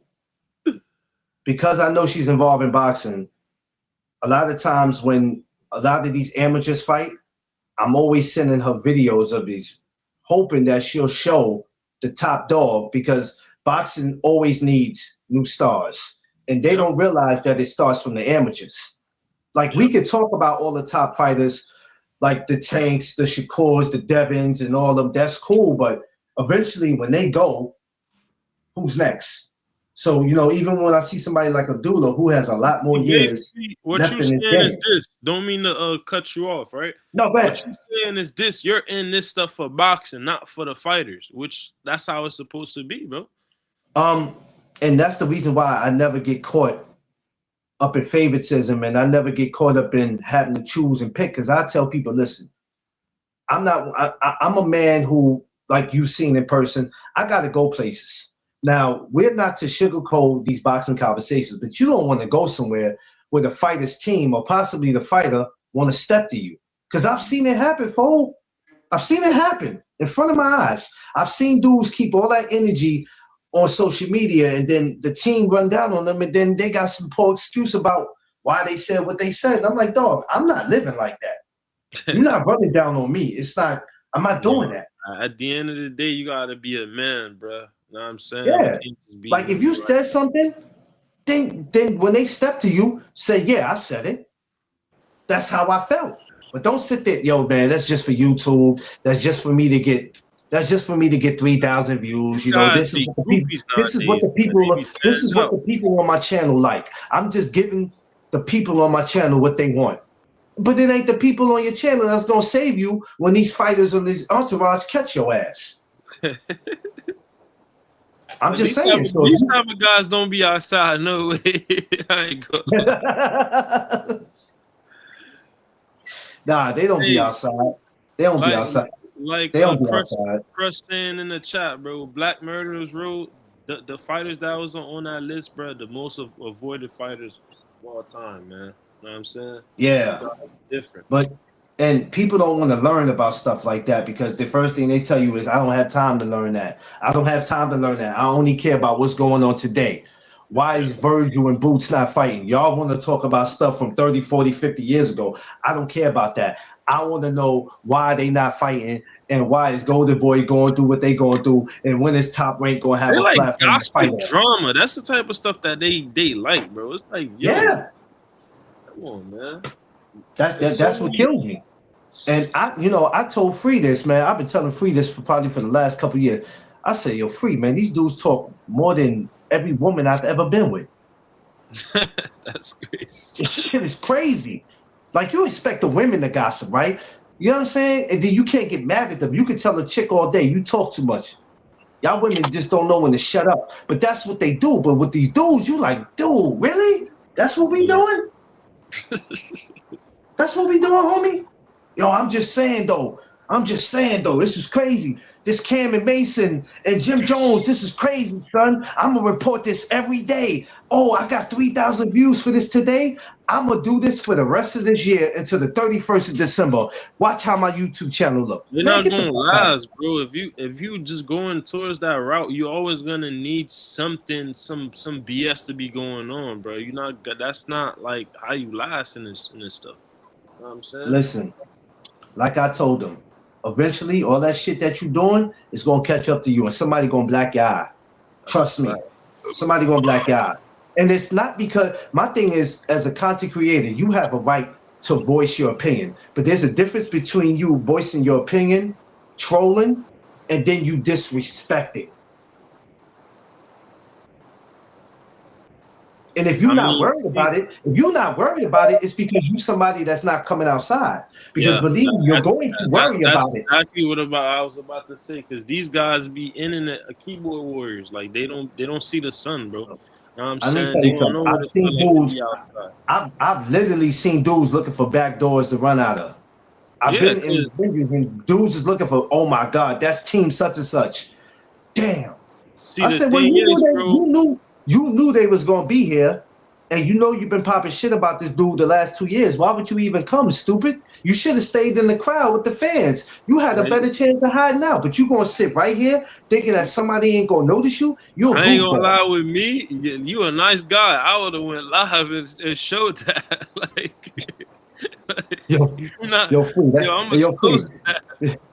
Hey, D-Free, if I'd have did that, they'd have been like, Clarence, you ain't shit. You talk about you don't like drama. Why would you do that? You know why? Because they be thinking it's sweet, bro. If you come from certain the hood or whatever the case may be, a city that's like that, you knowing the consequences of saying certain things, you knowing that you can't go back home, people might be outside.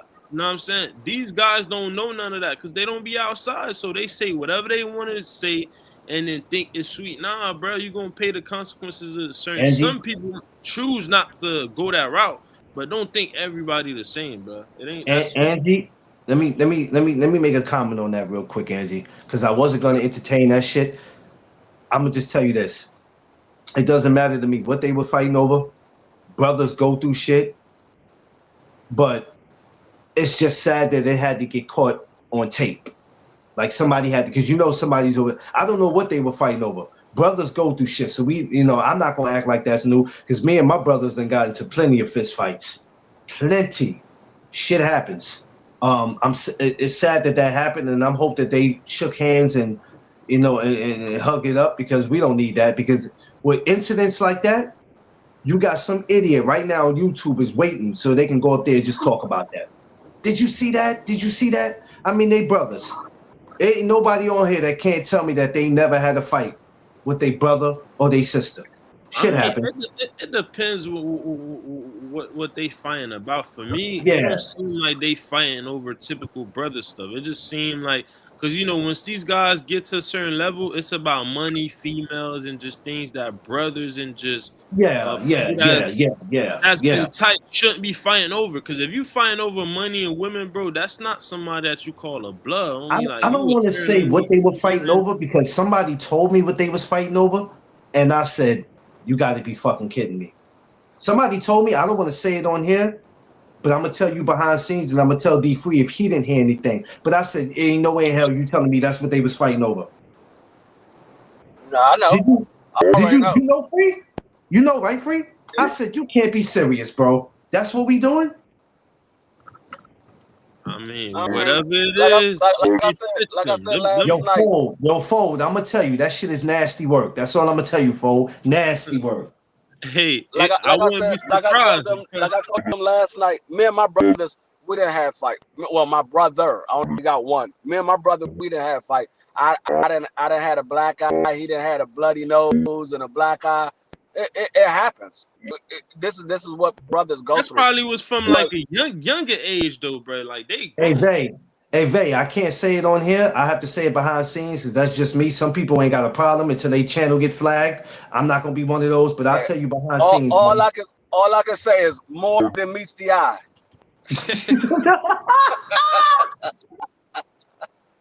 When I heard that shit, I said, y'all got not all the money, but y'all got, man, listen.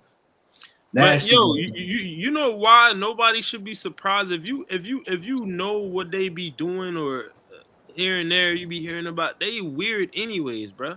That whole family a bunch of weirdos. So whatever, I wouldn't be surprised about nothing with them, bro. You know what? And it's crazy because like I said, for the last couple of years, social media has exposed a lot of people. Now, back in the days, you can get away with this. You can get away with this. With the internet.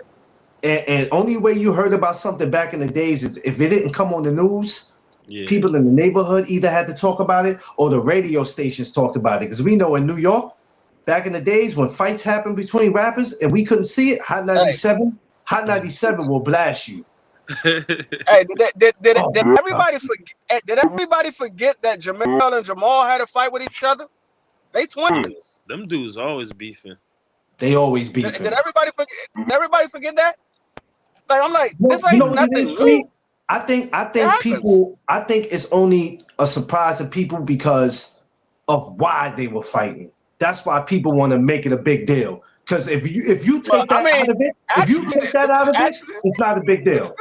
You stop. To be honest, that is something to fight about, though. That is, if you put that out there for everybody to hear, that's something to fight about. You know what? Why you tell my business like that? Free. Something happened that they're fighting over. Somebody said something or somebody put something out, and it was like, why would you do that, mother? Like, we brothers, why would you do that? You was involved in it too.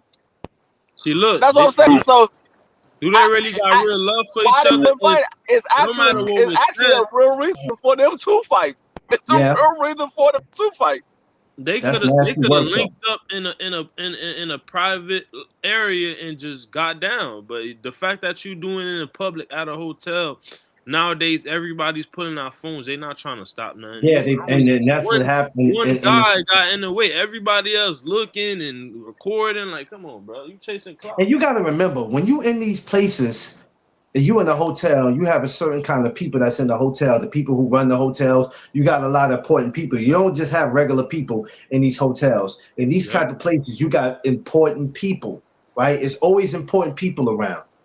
You know, I told a homie of mine, he got into it with another of his homies down in Times Square. I said, you know how many people, important people that's down there in businesses? It's a time and place to do some shit. You know what I'm saying? But like, you also got to remember. You also got to remember that these guys are in their early 20s. They got a lot of testosterone. So the way we're older, so we're able to understand. We've been through those stages as well. I mean, I know. Listen, them guys from my generation, and I don't move like that, bro. Know what I'm saying? Yeah, so, but you know what though? I don't think it's so much. I don't think it's so much just the age thing. I think that came out, and it's like, are you trying to destroy me? Are you trying to destroy me? Because right now I have a big fan base. If this shit gets out that this is what's going on, oh Jesus Christ, Christ, it's over.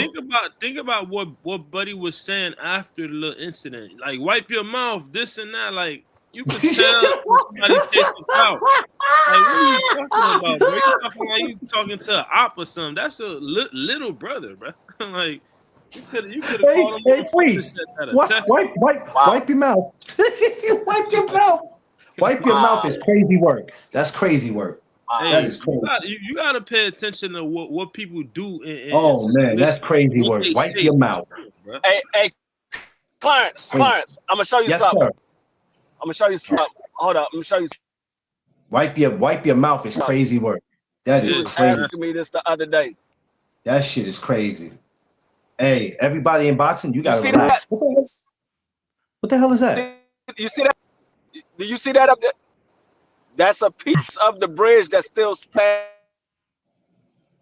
Holy crap. Hold on, I'm gonna show you. I'm gonna get a little bit closer. Don't you run off in the woods, free.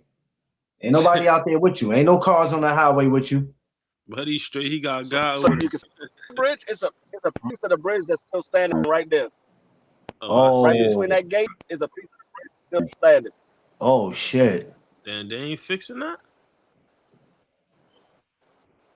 Yeah, They man. they fixing it. Can't nobody go down there.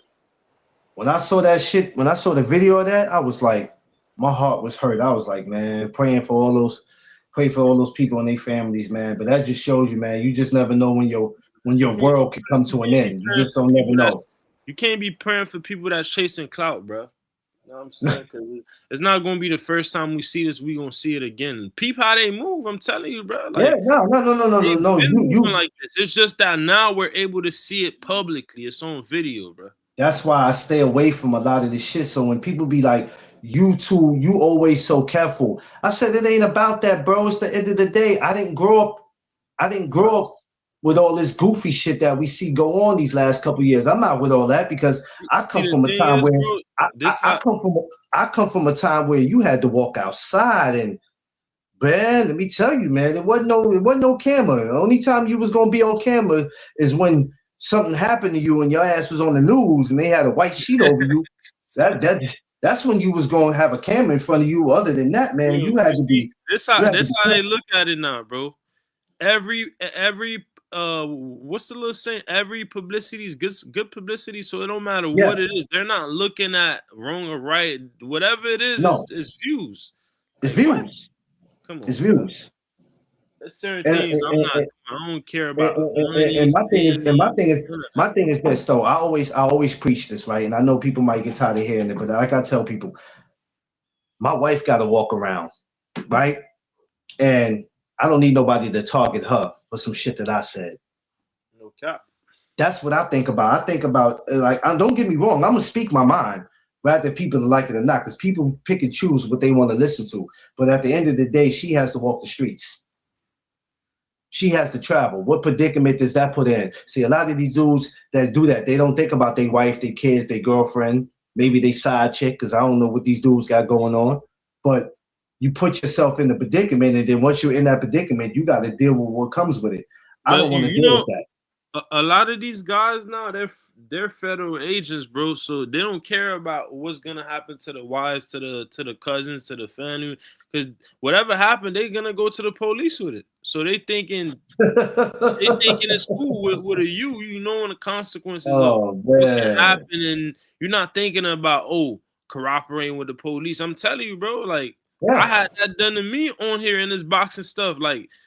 Dude talking crazy, this and that. I'm not gonna name the YouTuber, and then he go to police. Bro. I'm like, bro, you started all this stuff. They'll do that. Huh? They'll do that. Yeah. They'll do that. I ain't know that, so I had to fall back. I'm like, nah. You got these dudes out here that will come off. They'll stand on their porch, throw a rock at you, and then run back in the house and lock the door and call the police and say you outside starting shit with them. Man, that's exactly what that YouTuber tried, and the homie had to tell me they do that in his boxes. I'm like, what? I'm like, they would do that. They'll do that. Crazy. They'll hit your car and then saying that they were trying to get away from you. How you trying to get away from me? But you hit my car. You was in the back of me. You hit my car. But you was trying to get away from me. Like these dudes is weird, man. But you know, when it comes to the sport of boxing, all I'm saying is we just try to get people to understand that don't know what's going on, for them to understand what's going on. And I'm still learning, because me being a content creator don't mean I learn shit. I don't know everything. Sometimes I got to call D3 and be like, D3, I need to ask you something. And I'm proud to do that, because I'd rather ask than to go assume and then go make a whole video sounding like I know what I'm talking about. Somebody go, what the fuck is he talking about? When did that happen? Man, listen, bro. Them guys, they like pushing narratives and lies. That's what they thrive in, you know, just putting out bullshit. Because a lot of them be connected enough to go and holler at somebody, because you're not gonna know everything. I don't care who it is, bro. You're not gonna know some stories. You ain't gonna hear from this person out. You gonna hear from somebody that's not even out there like that. Know what I'm saying? Because that person, you don't know their relationship, the friendship. how cool they is. It's like, come on, bro. So if you thinking you too big for the program, or like you just, I don't know, go find God, because we're all good at different things, bro. Know what I'm saying? Yes, you are. We're made equally. Yeah, and that's what I do over here. You know, I always have this platform for people to voice their opinion, because like I said, I can't block people for their opinion. I've seen a lot of people, a lot of channels do that. You have an opinion, and I'm like, how do you block an opinion? I block disrespect, but I can't block somebody, because how you expect other people to come to your channel if you're blocking them because they're voicing their opinion? See, But some of them, this what they be doing, right? They be blocking people so that way they don't get exposed, because they pushing some. If you come around like you poking holes in what they pushing, bruh, it's not gonna be good for them. More people gonna be like, wait, hold up, the sheep's gonna wake up. Yeah, So, yeah. I think a lot of people they want you to believe whatever they say, and if you don't believe what I say, then get out of here. I never push that. I never tell people you got to believe, because you can't force your beliefs on anybody else. You can't do that. I think that's nasty when you do that. My thing is, whatever you believe is what you believe, and you can't force people to believe that, and that's the problem. But, you know, as the time go on, fold, it's going to get so bad. Like, this year is going to be a horrible year on these YouTube streets. Not for me, but for others. It's going to be horrible for them. It's going to be horrible, because a lot of people still haven't understood how this works. Only thing they understand is drama and gossiping. nah, they And understand exactly how it works. They just, because, you know, in life, you know, you have choices, bro. Know what I'm saying? I have a choice to come on your platform and to keep cooking. You have a choice to allow me to come on. So you could have said, nah, bro, we ain't doing that. Know what I'm saying? But you chose to. That's a choice, right? So they knowing the truth. They just don't care for it, because they only care about drama, clout, views. They chasing clout, bro. Yeah. It's crazy, but like I told people, it's not easy to be in this bit, to do this. Hell nah, bro. Because people look at us, they swear up in this sport, you gotta love it. Love it.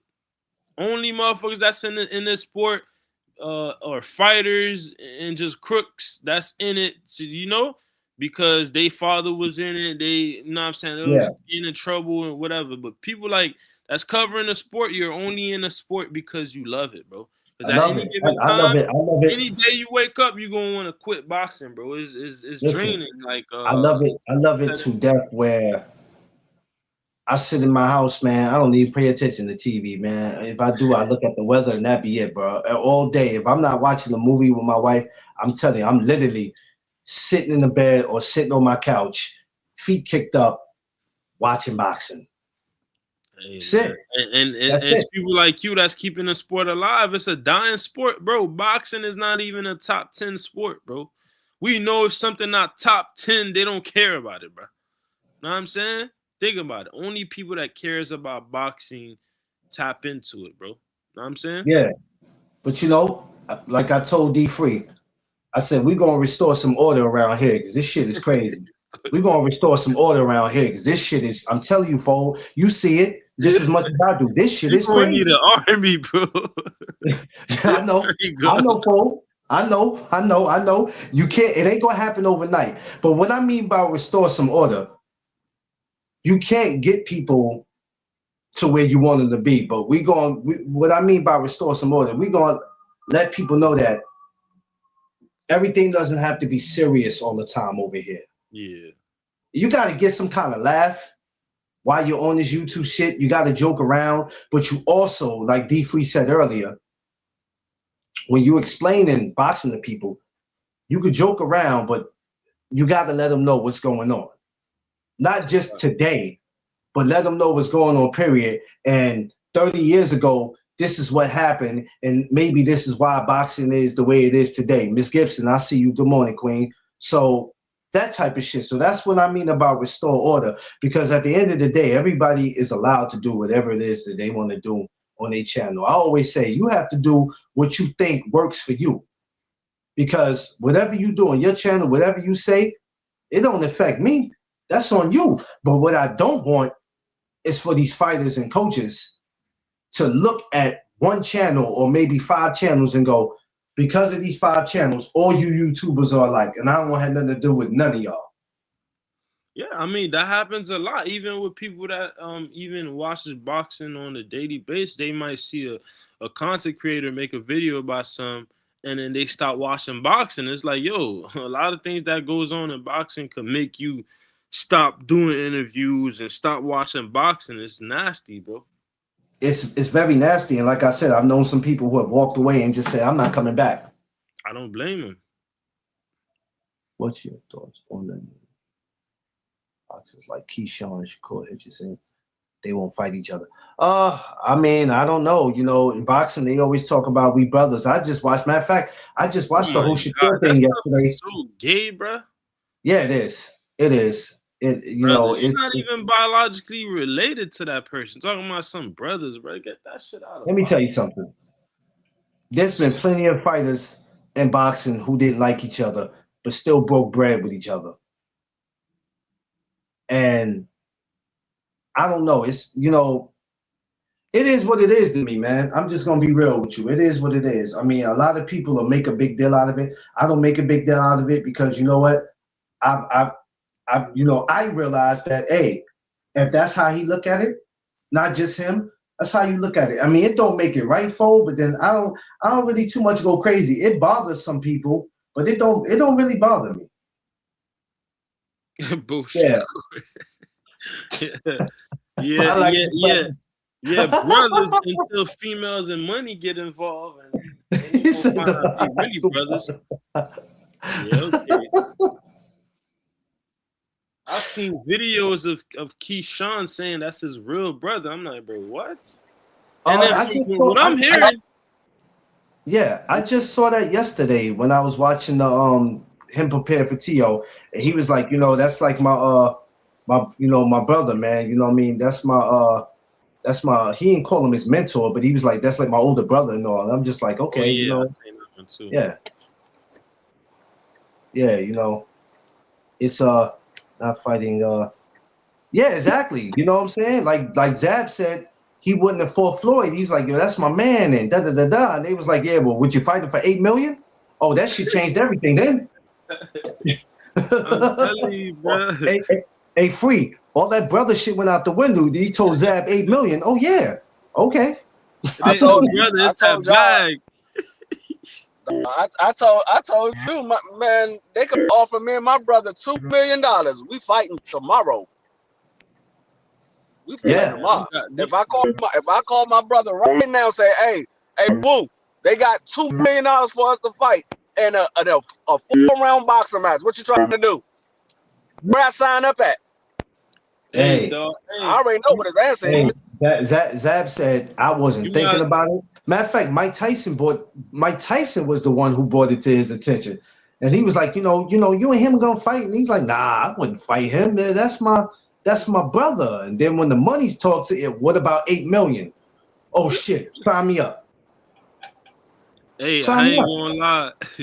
You might as well take a dive like they used to do back in the days. Even Andre was gonna fight Andre Durrell in the Super 6. Yeah, he was. He was gonna fight him in the Super 6. That's crazy though. He was. I remember the interview where he said he was gonna, and them two was cool as hell. But I think they just overdo it. But a lot of these fighters, the problem is they sitting up under each other too much, man. And it's cool. It's all right to be cool with a fighter, but then once your family starts getting cool with my family, we in camp, we up under each other. I'm not gonna lie, it is too much buddy shit going on. Oh my God, I be saying the same thing, bro. You gotta learn to separate. It's cool. Listen, it's cool to be cool with a fighter. I'm not saying that you can't be. I don't think people. Is crazy. I don't think people realize that Carissa Shields and Franchon Cruz are really cool. They have a history. They don't hate each other, but we're about to fight for a second time. So right now, you my enemy, but I love you. I love you. I ain't gonna lie. I can't get down with the acting like we're cool, and then when it's time to make money, then you saying certain things. I don't be with that, bro. I just feel like certain things, if we really locked in, it's a line that you don't cross. I think they cross lines for money. That's like, yo, I ain't with that. I You know, a lot of times they trying to sell the fight. We were just speaking about it yesterday. Crossing the line, like yo, Yeah, that's man, I know it's crazy. I know it's crazy, right? But we were just speaking about it yesterday, like with battle rap. It's like a lot of battle rappers is cool, right? And so you figure it's certain shit you're not gonna say to me in the battle, and it should be all right. And then the dude be like, there ain't no laws in the war. yeah, they be like, yo, so F your dead mother. And you like, whoa, you crossed the line. I saw Ray Lewis did an interview one day, and he said, me and such and such is cool, but when it was Sunday at 1 o'clock, I'm trying to take his head off. Did y'all like Ray Lewis? Ray Lewis was cool. It was cool with Chad Johnson. Well, Ocho Cinco, Chad Johnson. But did you see how Ray Lewis hit Chad Johnson in the playoffs? I think it was the playoffs. It might have been a regular season game. But man, that man Ocho Cinco got up. He said, "Man, I don't think that nigga liked me." He said that man took all the win out of me. He said, "Man, I gotta go to the sideline. I can't play the next play. I gotta go to the sideline." Yeah. When it's go time, it's go time. We could be cool, but nigga, it's money on the line. I gotta get mine. Magic Johnson, Isaiah Thomas were the best of friends. They ain't never say we can't play each other. Not how many times they used to meet in the freaking playoff, the finals. When it's go time, it's go time. I can't play you because you my homie. It's go time. Yeah, but if we talking about like other sports that's not combat sports, that's totally different. No, I'm just talking about far as like, when it's go time. The thing is though, when it's go time, it's go time, and a lot of these fighters with this buddy shit has to stop. So some people be comparing like non-combat sport to like combat sport, friends and stuff. Like it only takes one shot for you to be dead. We know boxing is the number one sport with the most deaths. So I'm not looking at hitting in the ring, buddy, bro. You could punch me and then it deflect in back of the head. I'm dead. Now what? Yeah. Know what I'm saying? Yeah. So it ain't no joke, bro. It ain't basketball. I could cook you 2 I always tell people that one shot you could be a vegetable. Yep. One shot, and people go, "Nah, man. What do you mean, nah?" Look at G-Man. Yeah, I know Edgy. They know there's a possible chance that if she's talking about Shakur and Keyshawn. Right, look at this. When they mention money, that's when you know they'll fight. People just gotta bring in the amount of money, because if you're not trying to fight somebody, there's no materialistic things that you could bring up and say, "Oh, they already put an amount." What if they come with the amount? Then what, bro? Come on, man. Somebody come with that. Hey, if Turk, I'm not saying Turk could do it, but if Turk was to come with that 40, 50 million shit, I guarantee you, all that brother shit will go out. Either that goes out the window. And if they still say no, then everybody's gonna look at it like, yo. And people gonna look. I'm not gonna look at it like that. Wasn't Shakur and Tank brothers? Wasn't Haney and Shakur brothers? Like, come on, man. Yeah. And some of those we still might not get. Hey. You know what I'm saying? So that's why when people still be bringing that up, I'd be like, y'all still bringing that shit up? I'm like, bro, it's over. It's over. They're also messing up their legacy. Imagine Shakur beating Keyshawn and Hitchison. Yeah. I mean, T.O., listen, anything can happen in boxing, but I need a lot of these guys to stay off Twitter. They doing more fighting on Twitter than they doing in person. That's a fact. That should be crazy to me, bro. I'll be like, yeah, all that shit. Did you hear what he said on Twitter? I don't give a shit what he said on Twitter. Are they fighting? Because I'm just saying, Joe, I don't come from that space where I'm worried about what somebody's saying on the fucking internet. Are they fighting? No. All right, so what we talking about? Man, listen, they fight every day online, bro. We just don't get the real fights. I just think it was interesting in what he said. What was so fucking interesting to you that you're getting horny off what he said? Nothing he said. Or they gonna fight. Because if they not gonna fight, all that internet shit don't mean nothing to me, man. A dude could threaten you for all day on the internet. And people are interested. So my thing is, what are you gonna do? What are you gonna do when he see you in person, though? See, that's exactly what I was about to say before you said that. My problem is with them is this. They be talking crazy to each other, talking about each other, moms, all type of crazy stuff. See each other in real life. Shakur Stevenson, Devin Haney, Richard Hitchens, all them type, Tank Davis. They see each other in real life. They dapping up. They he ha ha. I'm like, bro, like, what's up with that stuff? I don't have no favorite fighters. I just watch boxing. I don't have no favorite fighters. I'm not one of those channels where I start naming fighters. I don't have favorite fighters. I watch boxing. That's all I do. Same with That's all I do. I don't watch black fighters. I don't just watch. I watch everybody. You watch boxing.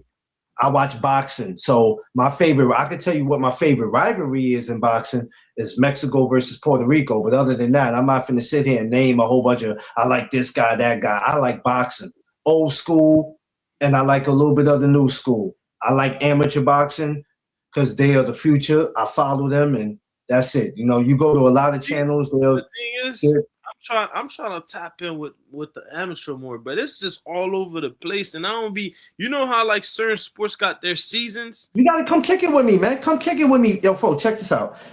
They get ready to do where it's supposed to be the Golden Gloves, but it's not Golden Gloves in New York anymore. It's called Ringmasters. There's a couple shows coming up. I'll send you, if you're not following USA Metro, I'll send you the schedule, and then you pick who you would like, where you would like to go. Let me know if it's Brooklyn or Manhattan. We'll pull up with each other and we'll go. We'll go. That's a bet. I'm going for Shakur, but anything can happen next week. I think a lot of people go off how they feel about T.O. and what they see happen in the George Kambosos, so they don't want to give him credit. But let's just be real. Anything can happen in that fight. I'm not going to lie. I'm going with Shakur, but then at the same time, I really want to sit back and just enjoy it. That's another thing about me, Fo. I'm really at a point where I don't like picking anymore. I just want to sit back and enjoy it, because people who pick, when something don't go right, they make excuses of why the fight went the way it went. The referee, with the judges. Yo, I'm at a point where I sit back and nothing surprises me anymore. I just sit back and go, okay. Because I'm not going to wake up that next day, go live at 8 o'clock in the morning, pissed. You cheated, Shakur. You cheated, T.O. Man, I ain't got time for that shit. Seafood, what's up? I just want to be a fan of boxing and sit back and enjoy it. So, trainer, which strategy would you? I don't know, because both of them have two different styles. I don't know. Damn, that's a good question. That one I really can't answer, man. I don't know, Fo. What strategy would you have for both of them? I mean, the strategy is this: to beat Shakur Stevenson, you have to apply pressure and know that you need to, if you need to suffocate him, that's what you got to do, because he understand distance, right? You cannot play the lead hand control, waiting, and no, you have to put him on the ropes, put him in a corner, make it a fight. Because boxing and fighting, you turn. I'm not talking about no illegal stuff. Everything has to be legal. You turn kind of like what Cepeda, kind of like what Cepeda did. Yeah, but Cepeda was throwing a bunch of punches that wasn't landing. That's like but I'm talking about trying to suffocate him a little bit. Yeah, okay, I got you. Apply pressure, inside fighting. You know what I'm saying? Make it a dog fight and all that. Because if you doing this little amateur style type of fighting with Shakur, man, you better be faster than him, quicker than him. Yeah, you better be faster than him. Better timing and all that. Yeah. No, especially I got Buddy over there is a counter puncher, so he's waiting for the fighter to make a mistake for him to capitalize off that. And Shakur don't be making too many mistakes in the ring, bro. Good morning, Yeah. fellas. What's going on, Seafood? What's going on? Yeah, and if T.O.'s not careful, Shakur make him pay for every mistake that he'll make in there. Gonna make him That's the pay. When thing. have we seen this guy try and go out his way to earn the fight, bro? That's like me, right? When I'm watching boxing, I notice one of the worst boxers of all time is Marciano. But Marciano, what people don't realize with him, he was a fiend for the win. He went out there Yeah, and snatched the win, bro. He was yeah, getting cooked he was getting cooked by. He even got. He was getting cooked by. I'm forgetting what his name, bro. Jersey Joe Walcott. He knocked him yeah, out. You know what I'm saying? He even Ezra Charles gave him that work. Went yeah, the distance with him. yeah. Good. That sounds like some old school wisdom right there. I like the way you talking. Nah, when I That's really my wanna man Fold. be entertained about boxing, bro, I go back in the days, bro. No, I feel you. Actually, what Yeah. you're saying is actually facts because if Teofimo, let's just keep it real. If Teofimo, which I do not like, overwhelms him with aggression and a little bit of pushing and make it a wrestling match, he'll drown Shakur in the fight because I don't think Shakur will be able to adjust to that. The only question is, can he maintain it? You know what I'm saying? If a healthy Shakur, he don't get his hands hurt or he don't get clipped by one or two females, good combinations or whatever, it could be a different fight. You know what I'm saying? Everybody stresses Shakur's defense, but to an extent, however good and slick he is, you fight against somebody that who's actually faster than you in terms of throwing combinations, who actually gets a little good power there, who actually takes risks to fight guys to win when he's mentally stable. Let me say that about T.O. because he's a little unstable at times. But he does make my man Fulton does make a valid point regarding what Teofimo has to do. I don't think people should consider him an underdog, but that's been the narrative lately. Mentally, he has I this mean, nonchalant attitude, you but gotta look at his previous fights that he lost that we watched, right? If we being honest, yeah, I seen him lose to Sindor Martin. I seen him lose to Ortiz. Was he fiending for a win in that fight versus Ortiz? nah, Because fiending for a fight for a win is winning by any means necessary, legal wise, right? right, He did not show that against Shakur Stevenson. Is he gonna show that? You ain't even show that against Ortiz, bro. right. But you know what? Can we really judge the guy by his past? I mean, we could use that as a reference, guy, but we don't. If we can only still speculate about what either of them are going to do. You know what I'm saying? Because they've never faced each other in other fighters before. So that's the logical sense of it. Being that they're around the same height each other, they've never fought the caliber of opposition as each other. Um, this is a big step up for Shakur because it's not an automatic win. Like, you know what I'm saying? Like, they're not an automatic win Nah, in terms of his one thing abilities as we recognize them about now. life, not a single human being is perfect. So that means Hmm. you always got that 1%. You know what I'm saying? It only Right, takes right. one punch. So if you thinking everything is just solidified, nah, bro, it Yeah, ain't. it ain't. Right. I still edge Tio a little bit though. I hate to admit that, but I do. I still edge him a little bit, and just in case he does come out focused and feel like he got to go out and change the narrative because this is a real step up for him to making future millions by solidifying being Shakur, even though it really Is he doesn't really willing to represent. get knocked out for the dub? That's I the don't thing. think. I mean, I don't think. I think Shakur could outbox him to stop him, but I don't think he can knock him out physically in terms of like catch him with some good punches and boom, The drop reason him. why I I don't think say he's that, one of those. the quickest way to get knocked out is by looking for a knockout, right? Right. Facts. So is he willing to get knocked out in order to get the win? Because it's like, yo, he has to be a fiend to get that win, bro. Know what I'm saying? Because he's a counter puncher. Yeah, but what do you? They both Like, got brothers, but what makes you think he has to be a Fiend? Because Shakur's not an aggressive dude. He's not aggressive. How is he about to get? Because you gotta think he See that? struggles with boxers, right? He couldn't even cut off the ring with Ortiz, bro. Yeah, true. But He Ortiz sat move a See, there lot. this and Ortiz lost. move a and see lot. this is the but see this is the thing. Y'all keep talking. I'll be back. Y'all Doesn't go ahead. mind. Shakur doesn't mind the fight being a boring fight. Tio is a showboat.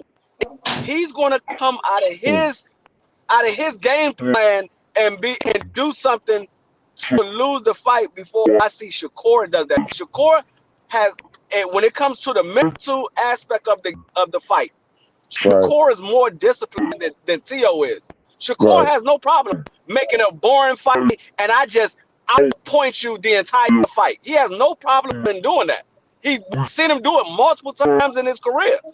Tio is the one that wants to put on a show for the fans, and he wants to have his name in those conversations as an exciting fighter. So he's going to do something that's going to go out of what he needs to do for the game plan that they had planned. He's more likely to go away from his game plan than Shakur. That's why I favor Shakur, because Shakur could sit on the outside and just look for the opening and hit you and go back into the defense and just make you miss and make you not land punches and then see another opening and throw a shot. Tio is not that type of fighter. He's going to push the action. You know He's going to what? push the action if it gets boring. You know what, buddy? Like, No, go ahead.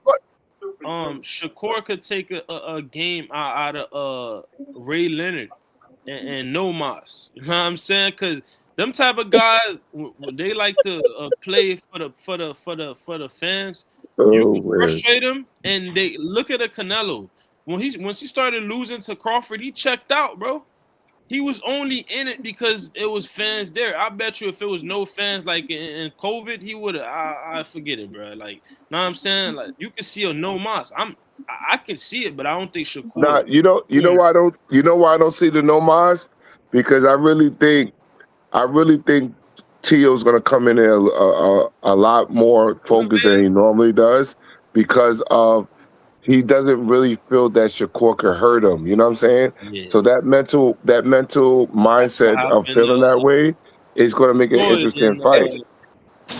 But Mosley, bro. also when he feel that Shakur, Mosley was thinking the if he same feel thing that too. Shakur can't, if he feels that Shakur can't hurt him, and he's gonna go in there and try to get Shakur out of there, and he can't land any clean shot, that messes with you mentally, and you be like, man, I That's what can't I'm even land a saying. goddamn shot. He get frustrated and he quit. I'm telling you, bro.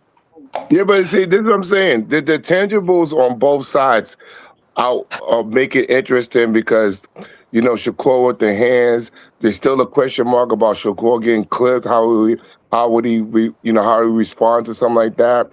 Then we have to think about the cartilage over Tio's eyes being puffed up. We got to think about his mental stability.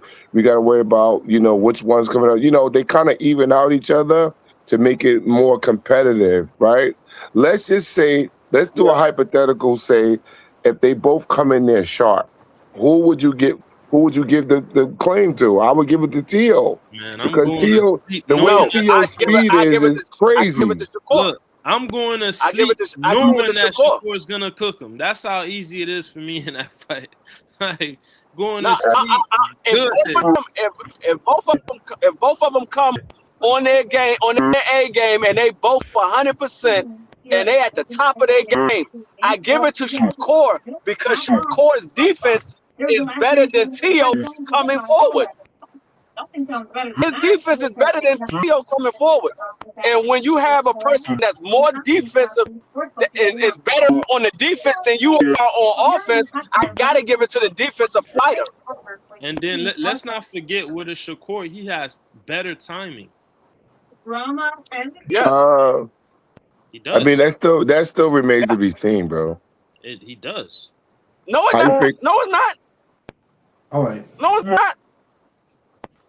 He's been in there. He's been in there with guys like Jamel Herring, Oscar Valdez, William Zapata. He's been in there with top level opponents. So no, it doesn't. It's not remaining to be seen. T.O. has been there with top opponents, and the difference between T.O. and Shakur, we never seen Shakur in a fight where we said, I thought he lost that fight. We see T.O. in multiple fights where we said, I believe he lost that fight. That's what I'm saying. If you really go deep and think about it, bro, you shouldn't be betting on Buddy, bro. Because anything you look at, it just don't make sense, bro.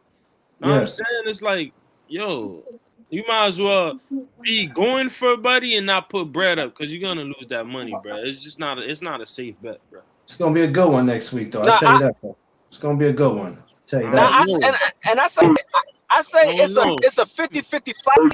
I say it's a 50-50 fight because of the level of opponent. 50-50. But when we bring into I'm just talking about the level of the opponent. This is Shakur's.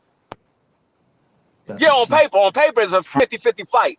But when you start to analyze their fighting style, it's not what they have done. It's not food. That's D free. You know he's riding around. You good though? Okay, when it starts she wanted Seafood to mute his mic because she said there was some noise in the back. No, it wasn't. It's not. I don't think it's because of Seafood. It was going on before that. Oh, okay. Yeah, it was. I heard the noise too. I don't know what it was. Okay. But but when you on paper it's a 50-50 fight. But when you start to analyze their boxing style and what they have done in the ring with past opponents and guys that's lesser competition and guys that are greater competition, and you start to see, like I said, we have never seen Shakur in a fight where we believe that he lost that fight. We've seen T.O. in there with guys that's not on his level that we believe he lost that fight. Facts. Yo, Fo, you got a ticket for next week? Yeah, I'm there. Yo, where you sitting? I have to look. Cause I'm like, damn, I don't want to have to go around the building and be like, yo, I can't find you definitely gonna see me because you know I'm gonna be wherever everybody be at for sure. I'll be we be all over the damn building, man. Yeah. Y'all have me. I'm like, y'all get active. They be like, yo, what section you in? You know what I'm saying? Like every section. Listen, we could definitely make an argument or debate on the inconsistencies of Teofimo to edge out Shakur. I just feel, as a fighter that we can't really underestimate anyone and again, I don't like Teo. I hate that dude. I think he's a fucking sucker. But I gotta give him props where props is due because he does be pulling out some fights that I think he shouldn't win, and he wins. I mean, what fight was that? He's a one-hit wonder. Loma? No, the other kid, the tall kid, Josh Taylor. I didn't think he was gonna beat that guy. He been cooked since Regis. What has he done since, bro? Ever since Regis, he ain't done nothing, bro. We not finna give him a Josh Taylor that's been washed, bro. But still, he should have.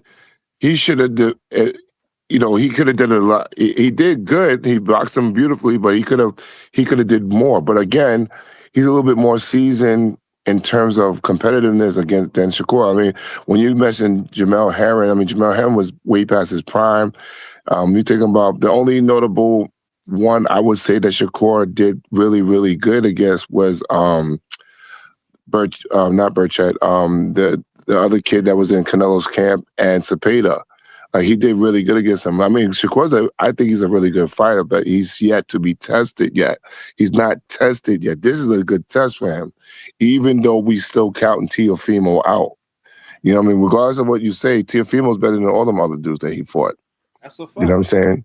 So we can't say, I understand what Free was saying about the defensive, him being a little bit more responsible defensively than Teo is. And, but Teo, you never know, man. This dude could pull up an upset. You never know.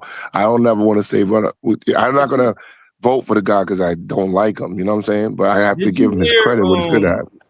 Did you hear, how, his team was talking? They can use weight already, so if they lose, they can use that. And Whose somebody team? that's trying to win Wait, wouldn't say it be again. bringing. Say it again. Whose team So was talking?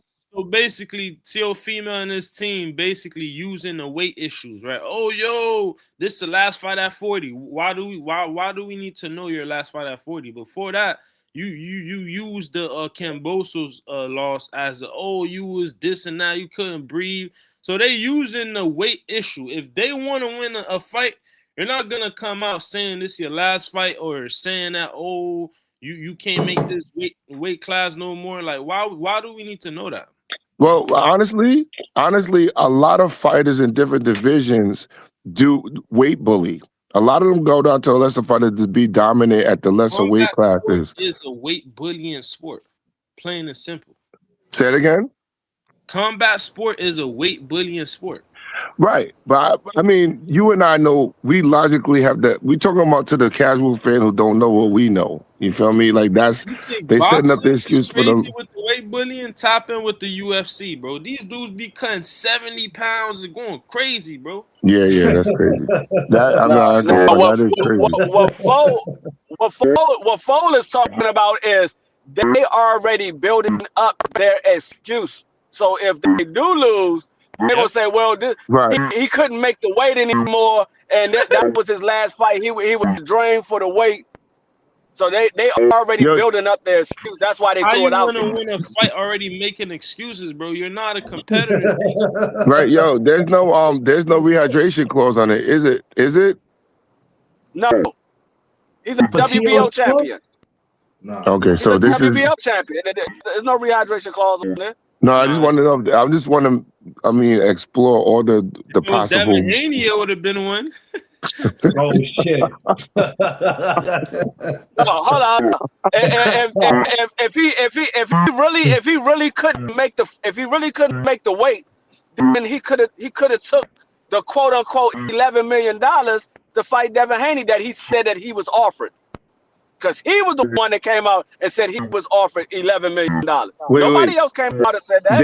He offered him $11 million? I would have took that. That's what he said. Oh. That's what he said. He said Turkey offered him $11 million, but he didn't take the fight because they wanted it at 147. And Devin Haney wasn't a champion. Yo, Buddy ducked so much, I be forgetting some stuff. He said, "Buddy." He said, "Buddy." Yeah, but if he beats Shakur, he could definitely get that type of bread after that because you have a legitimate claim. Because remember when he was when he was 1 in 10 million from before? This is before he became active, and Eddie Hart was like, "No, man, you're not getting no 8 million. Maybe you can get 2." But you can't get 10. Now you wilding right now. Wilding for respect. Yeah, I mean that's what he felt he was worth because he beat Lomo back then. So he was thinking that he was worth $10 million. I mean, even if he beat Shakur and lets this daggone fight do some serious numbers, he ain't worth no damn thing. Remember, I said it earlier. Remember at the Josh Taylor fight, he told Bill Haney, "Man, we'll take 20 million." Man, Bill, like, man, don't you price yourself out? I keep telling people, all of these fighters pretty much outpriced themselves, except for maybe a handful of them, because majority of these fighters are not worth what they asking for. They're not generating the money that they're asking for. So you can't tell me that a fighter is worth a certain amount of money when he's not generating nowhere near that amount. A fighter is worth what you're generating. Look at how Ortiz asking for $7 million. Like his last fight versus Lubin, it says only did 1.5 million, if I'm not mistaken. No, they said it was he at the live gate he did $500,000 at the live gate. I'm like, hold up. How much you think he should get though? He should get 3, or because what Oscar said was you agreed to 2. That's what you and Geronimo agreed to. You agreed to 2. We was trying to get you 3, but he wants 7. Oscar like, hold up.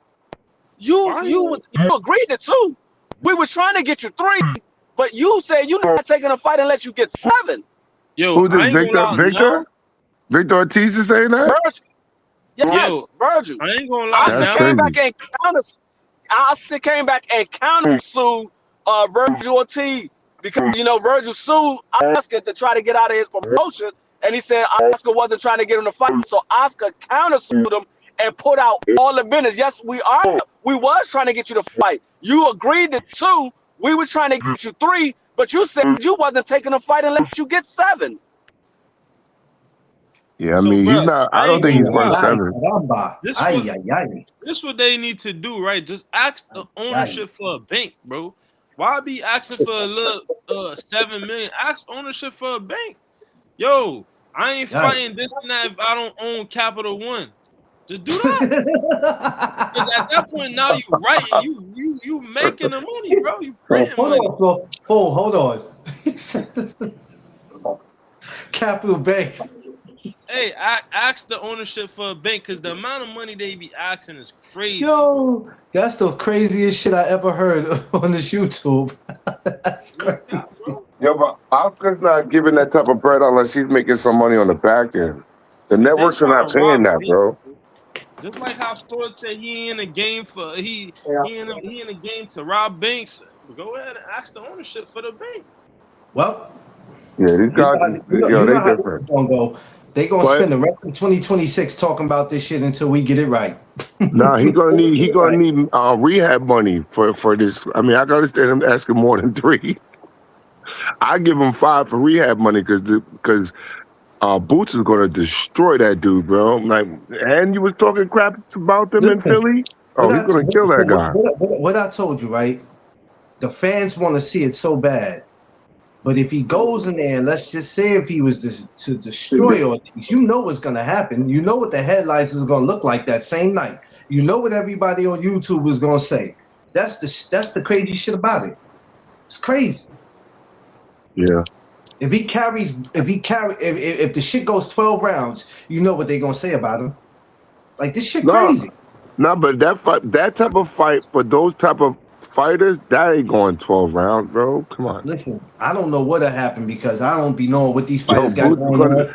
Virgil's a very come forward fighter, bro. He throws a lot of punches. That fight is gonna look similar to Stanionis. It's gonna look similar to Stanionis. Yeah. Oh, Lord Jesus. Yeah. That was a good fight too, believe it or not. It was a good fight. It just Stanionis got beat up. I like the way, you know what though? I'm gonna tell you what I liked about that fight. I didn't like that he won. I like the way he broke Stanionis down. Yeah. But I think Virgil Ortiz is gonna get beat up like Lipnitz. That's how I think the ass woman's gonna be. Come on, damn it, Seafood. Seafood, go to bed. You're acting up today. Hey, but see the problem with Boots is like lately, if I'm Virgil, I'm asking for more money too. Cause look, what I noticed Boots been doing, he took less money than Stanionis and he overpaid Karen. If I'm seeing that, oh wait, these guys, like I'll cook them easy. So if I'm seeing I'm asking for more money too, because you overpaying guys I'm better than, more known than, you know what I'm saying? Well, that's because he's the white guy. That's the reason why that guy got paid.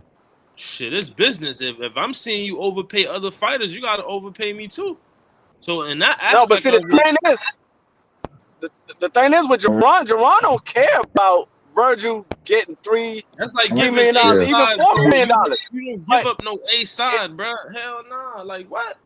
Next thing you know, you the B side now. No, you don't give leverage, bro.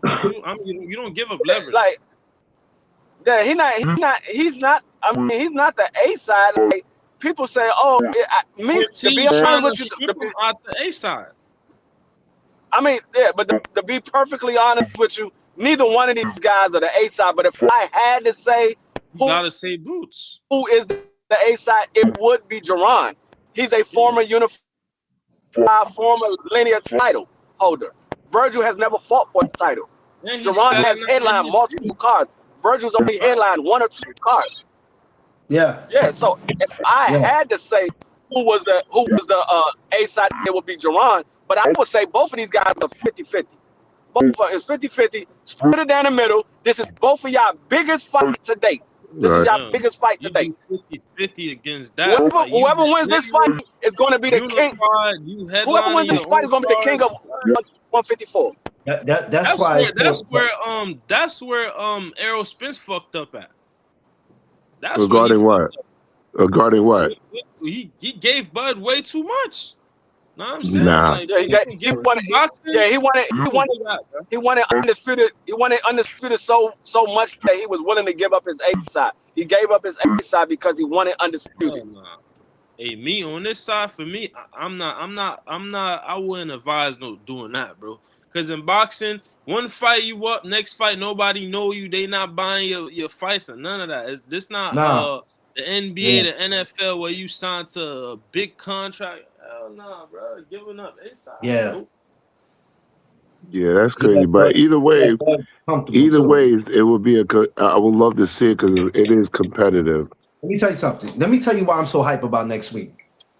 Let me explain why I'm so hype. For the simple fact is that, number one, Shakur and T.O., I thought at 35 at some point it was going to happen and it didn't, right? Okay, whatever. It didn't happen. For whatever reason, it wasn't time. It was all in God's timing. But now it's happening, and now I'm like, you know what? I'm interested. You know, the Garden is going to be packed next week, man. I'm not saying it's going to be sold out, but it's going to be packed. And people are anxious because now I want to see what's their next move. See, to me, next week, it doesn't matter who wins. What's the next move? Do y'all stay at 40 or y'all quick to go to 47? Because for some reason, everybody's not quick to stay in their weight class. Everybody wants to go to 47 for some reason. Well, I ain't gonna say for some reason. We know what they want to go up there for. So I'm anxious to see what's gonna happen after next week. Well, the reason why I didn't have it at 35 is because they weren't in the same weight class. Theo was at 40 by the time Shakur came up. Yeah. And so Shakur was never part of the mix until he got to 30. When Shakur got to 30 and he had that fight with Oscar Valdez, that's when people started putting Shakur in the mix with Tank and Devin and Loma and Ryan. They started putting Shakur in the mix then because they knew Shakur was going to move up soon. So that's when they started putting him in. T.O. had already moved out of the weight class. So that's the reason why they didn't happen at 35. To be honest with you, nobody was calling for Shakur and T.O. They was calling for Shakur and the other guys. Nobody was calling for Shakur and T.O. Like, this fight was sprung upon us, and it's a good fight, but wasn't nobody asking for T.O. and Shakur. They was asking for T.O. and Keyshawn. That's what they was asking for. They got the history. When Shakur win that fight, I'm trying to see him fight Gary A. That's it. Or fight Devin Haney at 47, bro. But the thing is, he needs to fight Gary Antoine because he said he would take that fight with Gary Antoine. You can't say I take a fight with Gary Antoine and then say, oh, when I fight after I beat T.O., I'm going to 47. What? No, he said he's going to 47 to fight Conor Ben out of rehydration clause. That's handpicking. Oh man, not Conor Ben. After you had already said you didn't. After you said Tank Davis was a sucker for putting the rehydration clause on Ryan Garcia. Yep, the same guy that was out there saying, "Oh, weight classes don't mean nothing. Skills pay the bills." Now he want a rehydration clause for a Conor Ben, bro. You know what I'm saying? And he's not trying to fight Devin Haney unless he get the same rehydration clause Conor Ben put on Eubank. Nasty work. We gotta get this. But I tell people all the time, everybody told me for years, there's no such thing as weight bully. I'm like, yes, it is. No, none. If they make the weight, they make the weight. Dog, that has nothing to do with anything. The reason why it's a weight bully is because you got guys shrinking down to a weight that they don't belong at. So when fight night come, they're much bigger on fight night than the guy they fighting. That's why they said it's a weight bully. To 20, 25 pounds, 30 pounds. It's like, bro, come on, bro. And then some of these fighters won't fight unless they have the weight advantage. Prime example, Canelo. Canelo ducked the Charlos. He waited till he moved up to 68. Now he want to fight Lil Charlo. But why he was at the weight class. Weight advantage is not a thing for them, bro. Yeah, it's crazy. That's crazy. Crazy.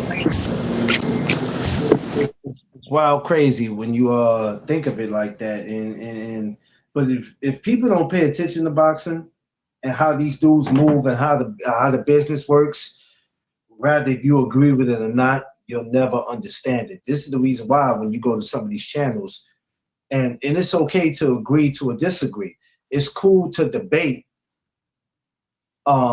if you like. But the problem is with a lot of these channels, this is why it's so much fucking confusion. Because a lot of these guys are trying to make sense out of some shit that don't make sense. Yeah. Instead of them just saying, you know what, you might be right on that. Or we just gonna agree to or disagree. But a lot of these dudes be trying to make sense out of some shit that don't make sense. And I'm like, bro, we gonna keep arguing this shit and it don't make sense. Because look, I'm about to tell you this, right? If these fighters really wanted to play on really wanted to get rid of the weight bullying thing, they would be asking every sanctioning body to do the 10 to 15 rehydration clause. Why are they not asking for that? You don't see the IBF prime example, Richardson Hitchens. He ducked Matias. Why? Because, his excuse was, the rehydration clause. As soon as Matias lost to Paro, he wanted that smoke, bruh. Know what I'm saying, bro? I'm telling you, because he knows with the IBF, bruh, he ain't gonna be big. Feel me? Now with the IBF, he gonna be on a 10-pound rehydration clause. He not really looking at that, bro. I'm telling you, these fighters, if they wanted to stop the weight bullying, they would be asking for every sanctioning body to put in the 10 and 15 rehydration clause, bro. I know what? People out here keep playing with their weight. Keep playing. And the roids. Let's Hey, not forget the that guy that was roids. supposed to fight on a Golden Boy card passed out trying to make weight. What's his name? At 47, they fought last Saturday or Friday. I ain't watched the fight. Josh Sanders, how did the hospital visit go, Josh Sanders? I mean, I know you had a bad fall. He had a bad fall? Nah. I told you he was on the forklift. He hit that daggone camera of the light and his forklift spent out. He fell out the daggone forklift. Yo, Free, shut up, man. Shut up, yo. Shut up, Free. Hey, so with the same day weigh-in, a lot of the fighters is dying because of that, bro. That's why they stopped that. You know what I'm saying? Because they don't have enough time to rehydrate and and put on the weight and just get all the stuff that they lost cutting weight. Yeah. I mean, but the reason why it wasn't because of the health reason. It wasn't the health reason. No, it wasn't. It wasn't. It was because the promoters and the networks was losing money because they had to cancel certain fights because a person didn't make weight. Yeah, that's the reason why they part of it. That's health. No, but it wasn't because of the health reason. It's because they was losing money because guys couldn't make weight. So when they did the next day weigh-in, when they did the weigh-in the day before, guys could trim down, but then they can rehydrate because they got a whole day to rehydrate. So all that weight that they lost, now they can rehydrate back to their normal weight. So that's where all the weight bullying came in. There was no such thing as weight bullying before the same day weigh-in, because everybody had to stay right around their weight because you had to weigh in the exact weight that you was fighting at. It was after that, after they cut out same day weigh-in, that's when the weight bullying came into effect, because now people can slim down to a weight class and then they got a whole day to rehydrate. They're not going to go all the way back to their regular weight, but a lot closer to their regular weight. Right. I just knew Matias was having weight issues from his fight because they was gonna come down to our gym to drop weight, and they wound up going at the facility because of the owner was allowing them certain privileges. But Matias not even that big dude. Y'all do realize Sean Porter fought fought Usyk in the amateurs. He beat Yeah. Usyk in the amateurs. Crazy. Yeah. Sean Porter was fighting at a much bigger weight in the amateurs than when he Yeah. fought at pros. Yeah. I believe it Also, was it's I believe it was like one light heavy or something like that. Yeah, it was light heavyweight. Right? Yeah. That's what I try to tell people. Them dudes they cut weight crazy to be dominant and then make their millions and then, you know what I mean? So they're not really fighting the original man at the weight class, which is, I mean, again, which is smart because I knew that about Errol Spence. When I seen Errol Spence in the Nationals, and when I seen him fight, I said, nobody's going to beat that kid. But I didn't know he's going to go down to freaking 147. I was like, damn, that's a serious jump. That's why I'm looking at Gabrielle Frendor a little side eye because she talking about moving down in weight. You the undisputed champion at 112. Why are you moving down? You supposed to be moving up. She moving like Espinosa. He said he's moving like Espinosa. You moving down in weight. You 112. You gonna go down to 108? She's already bony. How far can she go? Like, were you trying to go 105? Yo, you'd be surprised, bro. You'd be surprised. No, This weight is dropped. She's she already like, but she's already like olive oil. Where is she trying to go? To 105? Like, where is you trying to go? Like, I don't get it. Like I said, I look at Bam Rodriguez a little side eye. I give him credit for what he does in the ring, but no, you bigger than those guys. You need to move up.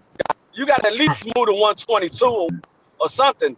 You too big to be fighting at 115. By a guy like Bam moving up to a weight class like that, the guys that are at them weight class should be at 35. That's the thing, though. You move up to a higher weight class to get closer to your weight class, but the guys that's in that weight class, they supposed to be 2 to 3 weight divisions above. Like that whole thing is just crazy. Yeah. Look, Stevie Wonder and Ray Charles can clearly see what these guys are doing. They know what they're doing. Listen, I don't think that each weight class should be above to go higher 10 pounds beyond their weight class anyway. That's how it is in the amateurs. You can't go beyond 10 pounds to compete. Yeah, you can.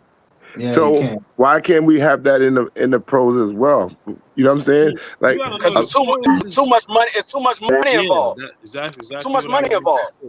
When money's involved, bro, like all that amateur stuff out the window. Yeah, it's too much. Yeah, you're right. It's too much money. They can care less about that shit. They don't care. You know when that stuff started really coming in, right? When the freaking Klitschko's came in. When the Klitschko's came in, they didn't. Famous Klitschko's. The weight boxing. Yeah, the weight didn't mean nothing.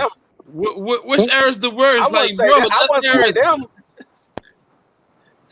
wouldn't say them though because they heavyweight. That's unlimited. Nah, that's why I said heavyweight. I said the worst heavyweight era. I said heavyweight after them. No, I'm saying the weight dominance. I'm talking about weight dominance. Yeah. Remember when the Klitschko's came in, the most average heavyweight was like 6'3".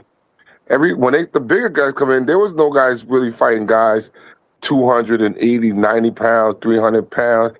You know what I'm saying? I fought a guy 100 pounds heavier than me. And imagine that you find a 6'9" guy who weighs 318, and you know what I'm saying, and then you got to deal with that. I fought Kevin McBride. He knocked out Mike Tyson. That dude's a big dude. I think Vlad trying to come back, talking about he franchised for the belt. Man, if that man don't sit his. He did say he want to come back. He said he want to come back and be king of the heavyweight. I said, dog, as long as Usyk there, you ain't gonna never be king because you can't beat him. Hey, Usyk is Ukrainian. Hey, listen, Usyk is Ukrainian. Maybe Usyk could take a dive. I don't know. He said, Usyk gonna be the reigning king right now, but at the same time, everything's open right now for these guys because the weight belts don't stay in the same place more than 2 fights. Think about that. Not a heavyweight. Usyk don't have the demeanor to take the dive. He's from that culture that they don't take no dives. He ain't got that type of demeanor. to take a dive. You're I like, mean, hell no, I'm not hey, having nobody think I'm a sucker.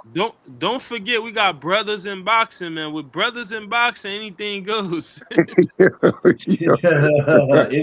anything goes. But the thing is, I only hear that from our American fighters. I don't hear that from the foreigners. Nah, Tyson Fury with the brother stuff. He not trying to fight Moses Atama. He ain't fought Joseph Parker. He not trying to fight Caballero. That's because Tyson Fury is just a duck. He's just a duck. Period. I don't. We can't say. Joseph Parker had a nice little run. Parker had a nice little run. I don't look at Tyson Fury the same way I look at other heavyweights. That when you are a multiple times cheater and you didn't duck individuals, I don't look at you the same way. That's crazy how that's how we're supposed to think, but people don't think like that. I say that all the time, bro. Like people be acting like Fury's not the biggest cheater we've seen in boxing, bro. Hell, listen, man. Dudes don't be thinking. That's the problem. They don't be thinking. They don't. They just be running their mouth. It's all favoritism. You know, a lot of guys are not fans of boxing. They just fans of the fighter. Man, I call them groupies, bro. That's what I call them. Yeah, groupies. of course. These are guys who still walk around with these fighters' posters on their walls. You know. That's nasty work. Yeah, that is nasty work. I'm trying to tell you, they get up and kiss the poster before they kiss their wife. These are the dudes that we deal with, man. It's sad, and you know, it is what it is. That's why when the guy asks me, you know, and it's funny how people come and ask you, since you're a fan of boxing, who's your favorite fighters? I like boxing. I don't have time to run down a long list of who I like. I like boxing. Yeah. It's that simple. It's that simple. I got a couple of favorites, but I'm not a groupie though. I really know that shit. You know what I'm saying? I ain't got no favorites. My favorites retired a long time ago, and like I said, the greatest two favorites. The greatest. Sugar Ray Leonard and Roy Jones. That's it. Whoa, the Louisville lip not a part of that? Hold up, bro. He said, "Hold up, bro." Hey, some guys be getting mad if you don't mention certain fighters. It's like, bro. You know what though? And those are the dudes that they can't get mad that you not mentioning certain fighters because your pound for pound is not supposed to look like my pound for pound. This is another thing. This is why I don't engage in that pound for pound shit because people think that your pound for pound is supposed to look like theirs. No, it's not. Absolutely not. Absolutely not. That's why I don't never do it. So when people go your pound for pound, I'll be like, man, I don't need to tell you all that because I'm not engaged in all that. And see, when it comes to like my two favorite fighters, it wasn't because of what they did in the sport of boxing. Sugar Ray Leonard and Roy Jones, yes, they were two great fighters, but it wasn't because of what they did in the sport of boxing. Roy Jones was my favorite fighter because we got the same birthday. Sugar Ray Leonard was my favorite fighter because he went to school with my mother and my father. He's from my neck of the woods. Those was the reason why those was my favorite fighter. It had nothing to do with the sport. It's because it was something personal to me.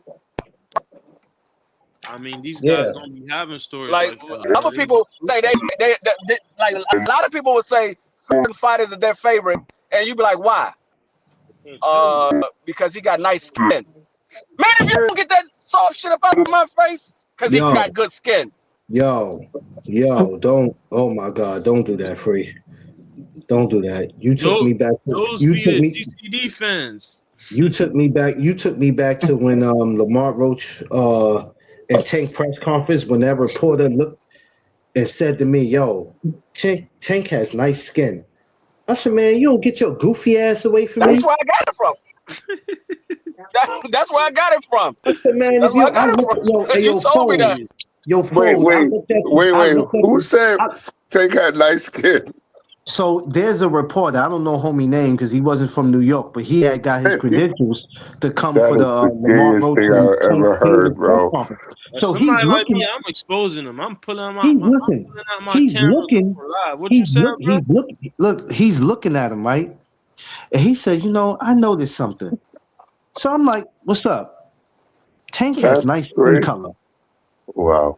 I looked at the dude like, That's a gay statement, bro. That's I a moved gay away from him, right? statement, bro. I That's moved when you supposed to away. pull the guy to the side, and that's what's Nah, vulnerable. listen. Nah, I'm ain't no not. put it to Listen. the side. I Somebody ain't like pulling that, you to no side. you tell him go find God ASAP. He That's said, "Go crazy. find I God." can't believe he actually said that. He Yeah, had he nice actually skin. said that. And then I've heard somebody That's say crazy. that during the when Navy was flying Garcia. Somebody said some shit like that too. He said some crazy stuff. What he said? yo, That's crazy, bro. Illy, what's up? These dudes is weirdos. I'm just gonna be the first to tell you. These dudes is certified, bona fide weird.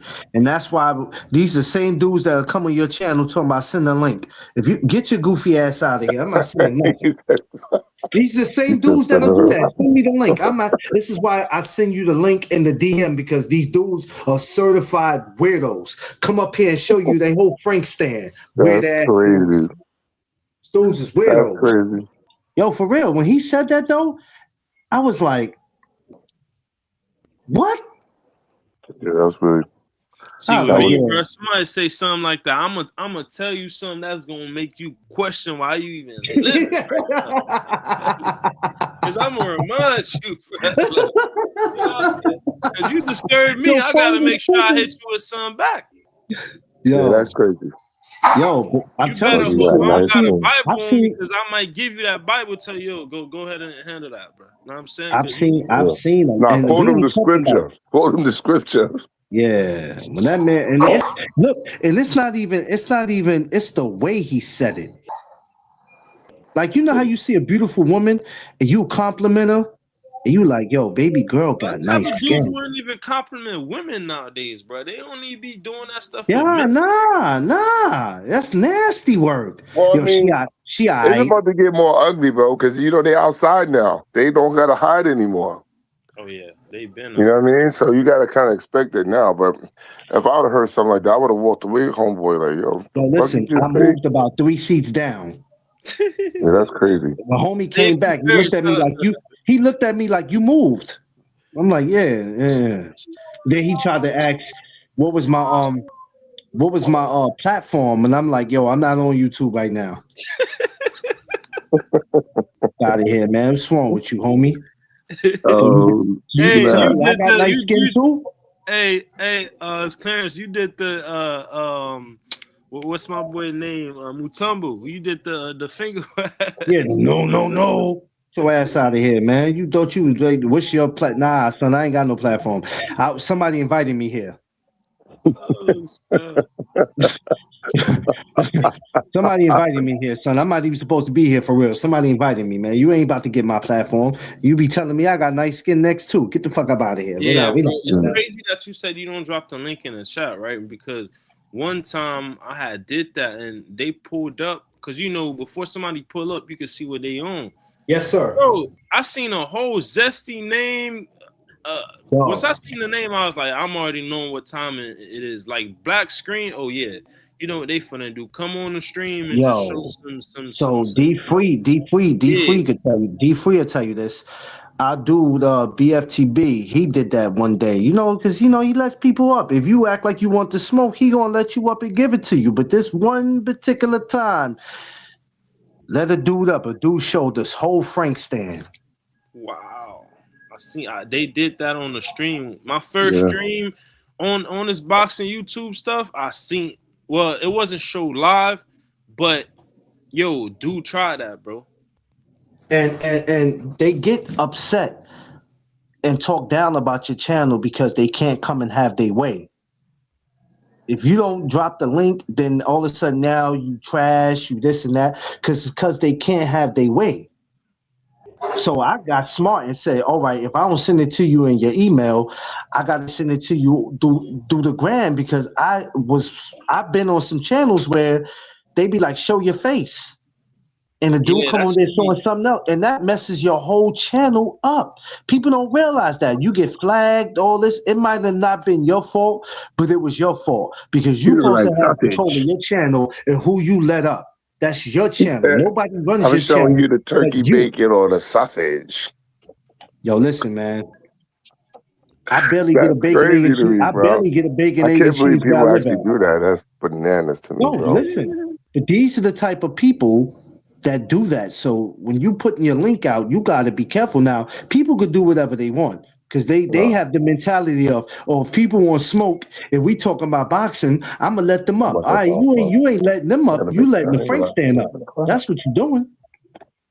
Yeah. Like, this is a boxing channel. You got to protect. First of all, you got no matter what you're talking about on YouTube, you got to protect your channel. You got to protect your investment. And a lot of people don't understand that. So when your joint get flagged and it ain't up no more, now you're gonna wonder why. You're gonna wonder why. And then now you out there got to start a whole YouTube channel. You got cats that started 4 or 5 channels already. I'm like, dog, you ain't learned yet? Bro, you talking about mines? They got my page shadow banned, bro. Oh man. Yeah. And I Oh ain't even been man. on this boxing shit for I think I'm at a year now and I'm not even knowing none of that, bro. Just cause y'all can tell how I'm speaking. I'm nobody getting no passes, bro. I don't care if it was Haney, Shakur, No. But Canelo, the thing, Usyk, but bro. the sad thing is you can't voice your opinion on something, and if you do, it's like, oh yeah, we got to. He's bad for the sport, or he's bad for YouTube. Pack him up, get him out of here. So they basically went and they got my Twitter deleted, literally, bro. Yeah, they do that, man. I mean, these dudes are sensitive, man. I'm trying to tell you, man. They out here telling fighters they got nice skin and shit. This shit is ridiculous out here. Like, what are we doing? What are we doing? Hey, that dude, they gotta make sure wherever Diddy's at, he need to be over there. Diddy's at MDC, right? Yo, listen, it's nasty work, but hey, to each his own. But don't come around me with it because it's just like, yo, I don't know this. I never say boxing is weird. I just say the people that's around it, the people that's around it. Because boxing is gonna be what boxing's gonna be, but it just opened the door to let a lot of weird people in. It's crazy, but that's why I moved. Like me, Thomas, D3, a lot of us. That's why we moved the way we moved, man. Because we be like, man, we about to be a part of this shenanigans, man. We just gonna talk boxing. We gonna enjoy it, and that's about it. Seafood, what's up? You in the gym? No, I'm about to I'm en route to the gym. I just to get something like quick. All right, man. Don't be making no mess over there. Don't be making nobody spar too hard, because I know you, man. You know what I mean? Nah, today, well, there is gonna be some sparring, but like I said, I'm back in it now. I'm back in the ring, sparring, So I just gotta build up my conditioning a little bit. You sparring for what? For a fight? Nah, just to be in shape. I just want to be that dude to beat people up again. That's my man Seafood. He trains. I'm a trainer, but I actually spar. Yeah, I'm a trainer, a boxing trainer in New York, and I have my own fight team. But which borough you at? I'm in Queens. Oh, that's what's up. You gonna be at the he fight? in gym called Hell's Gate in Astoria, Queens. Oh, you with Rohan? Yeah, well, Eric and Joey. That's my guy, man. Shout out to Eric, man. He a good guy, man. Yeah. I know Eric 13 years. Oh yeah, definitely. Yeah. Since you at the fight, we're gonna chop it up about something. Yeah. They're gonna be there, but I'm not going because I want to really watch it as a fan. I got offered tickets from Fight Hype, and I was like, I really want to watch because I want to hear the commentary. And if I go to the Garden, I'm gonna be socializing too much. Yeah, I know a lot of people. Bro, I had that same thing at the. That's what I noticed now. Like this fight, I'm gonna be locked in. Like I'm not trying to have no combo unless you feel me, because like when you at the fight and you really be knowing people, bro, it's kind of hard to be. Will tell you, we in the building. We all over the place. We talking to this person. We taking a picture with this person. Thomas, like these dudes is all over the place. It's I remember being at the Danny Garcia joint, right? And I remember Eric B walked in, right? We all in the hallway. He walk in, so everybody like, yo, everybody pull out their cameras and they going that way. Turn around, I see Mano coming. It was just crazy. Everybody started walking in the building. While the fight was going on, I'm ignoring the fight. After a while, I'm like, yo, I Right. gotta get back to my seat. What the fuck am I doing? Yeah, listen, you gotta really go to I a gotta get back fight. to my seat. And like I really, Hey, they try to got to a point. I'm like, yo, let me focus on this fight and just let y'all do y'all. Yo, listen, I missed about 3 fights out there socializing with people. I said, yo, fam, what are you doing? It's gonna be like that. Cause as soon as you walk in the building, you're not even in the stands yet. I ain't gonna lie. From we walking in, you're gonna see people. Yo, what up? Because it's certain fights you gotta stay at the crib if you knowing too many people. Yeah, that's what I'm saying. I can't go to that. I can't go to that. This fight, I really want to really watch it.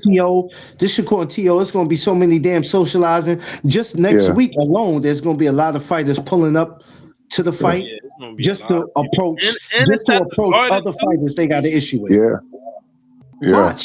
Watch. There's gonna be fighters approaching fighters because it happens every fight week. They're gonna be there to approach another fighter they got an issue with. Caroline Dubois already doing that right now. She's saying she's gonna pull up on Alicia Baumgartner. Yo, I really want to see that fight. Oh, that one's gonna be ducking and she don't want that smoke, bro. She be doing all that yapping, but doing they trying to get Jake. They trying to get Jake to sign it though. They trying to get it over that way. I'm like, I think that's a negotiation.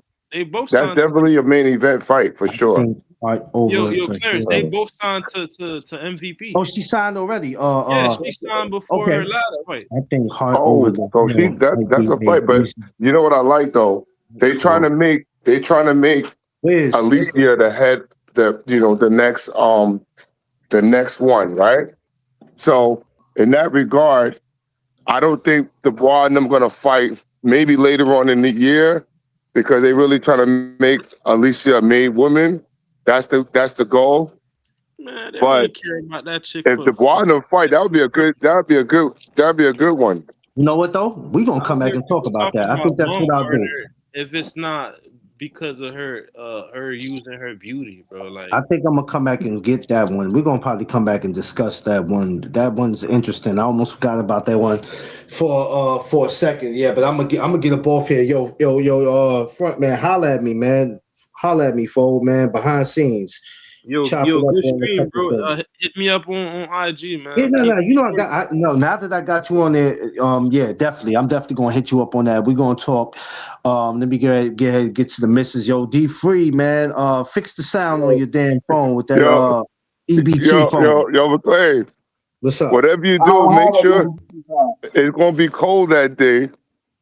Make sure you don't show your nice skin in the party. Yo, you know what? Yo, why you gonna let Chifu say that to me? That's crazy. You just said what you said. Unfortunately, I don't have an EBT card. I make too much money. Yo, I'm not dealing with y'all. Listen, I still can't get over that, bro. I still can't get over somebody actually said that. That's crazy. Listen, matter of fact, when you see X from Four Corners, ask him. Because he was there. He was like, what did he just say? Bro, I can't even believe that's crazy to me. That man said, I noticed something different. That man got nice skin color. I said, yo, fam, I'm out. But yo, man, I appreciate y'all this morning, man. Rocking out for me for these 3 hours. Make sure y'all smash the like button, like, share, subscribe. I might come back later on with something today. There is another fight this week. I think I covered everything just about. If not, it's all right. We'll get to it. But I might come back later with something. I'm not too sure. I'll let y'all know. I love y'all. Appreciate y'all. Y'all know what it is. It's the No Duck Zone podcast. Let's go. Peace.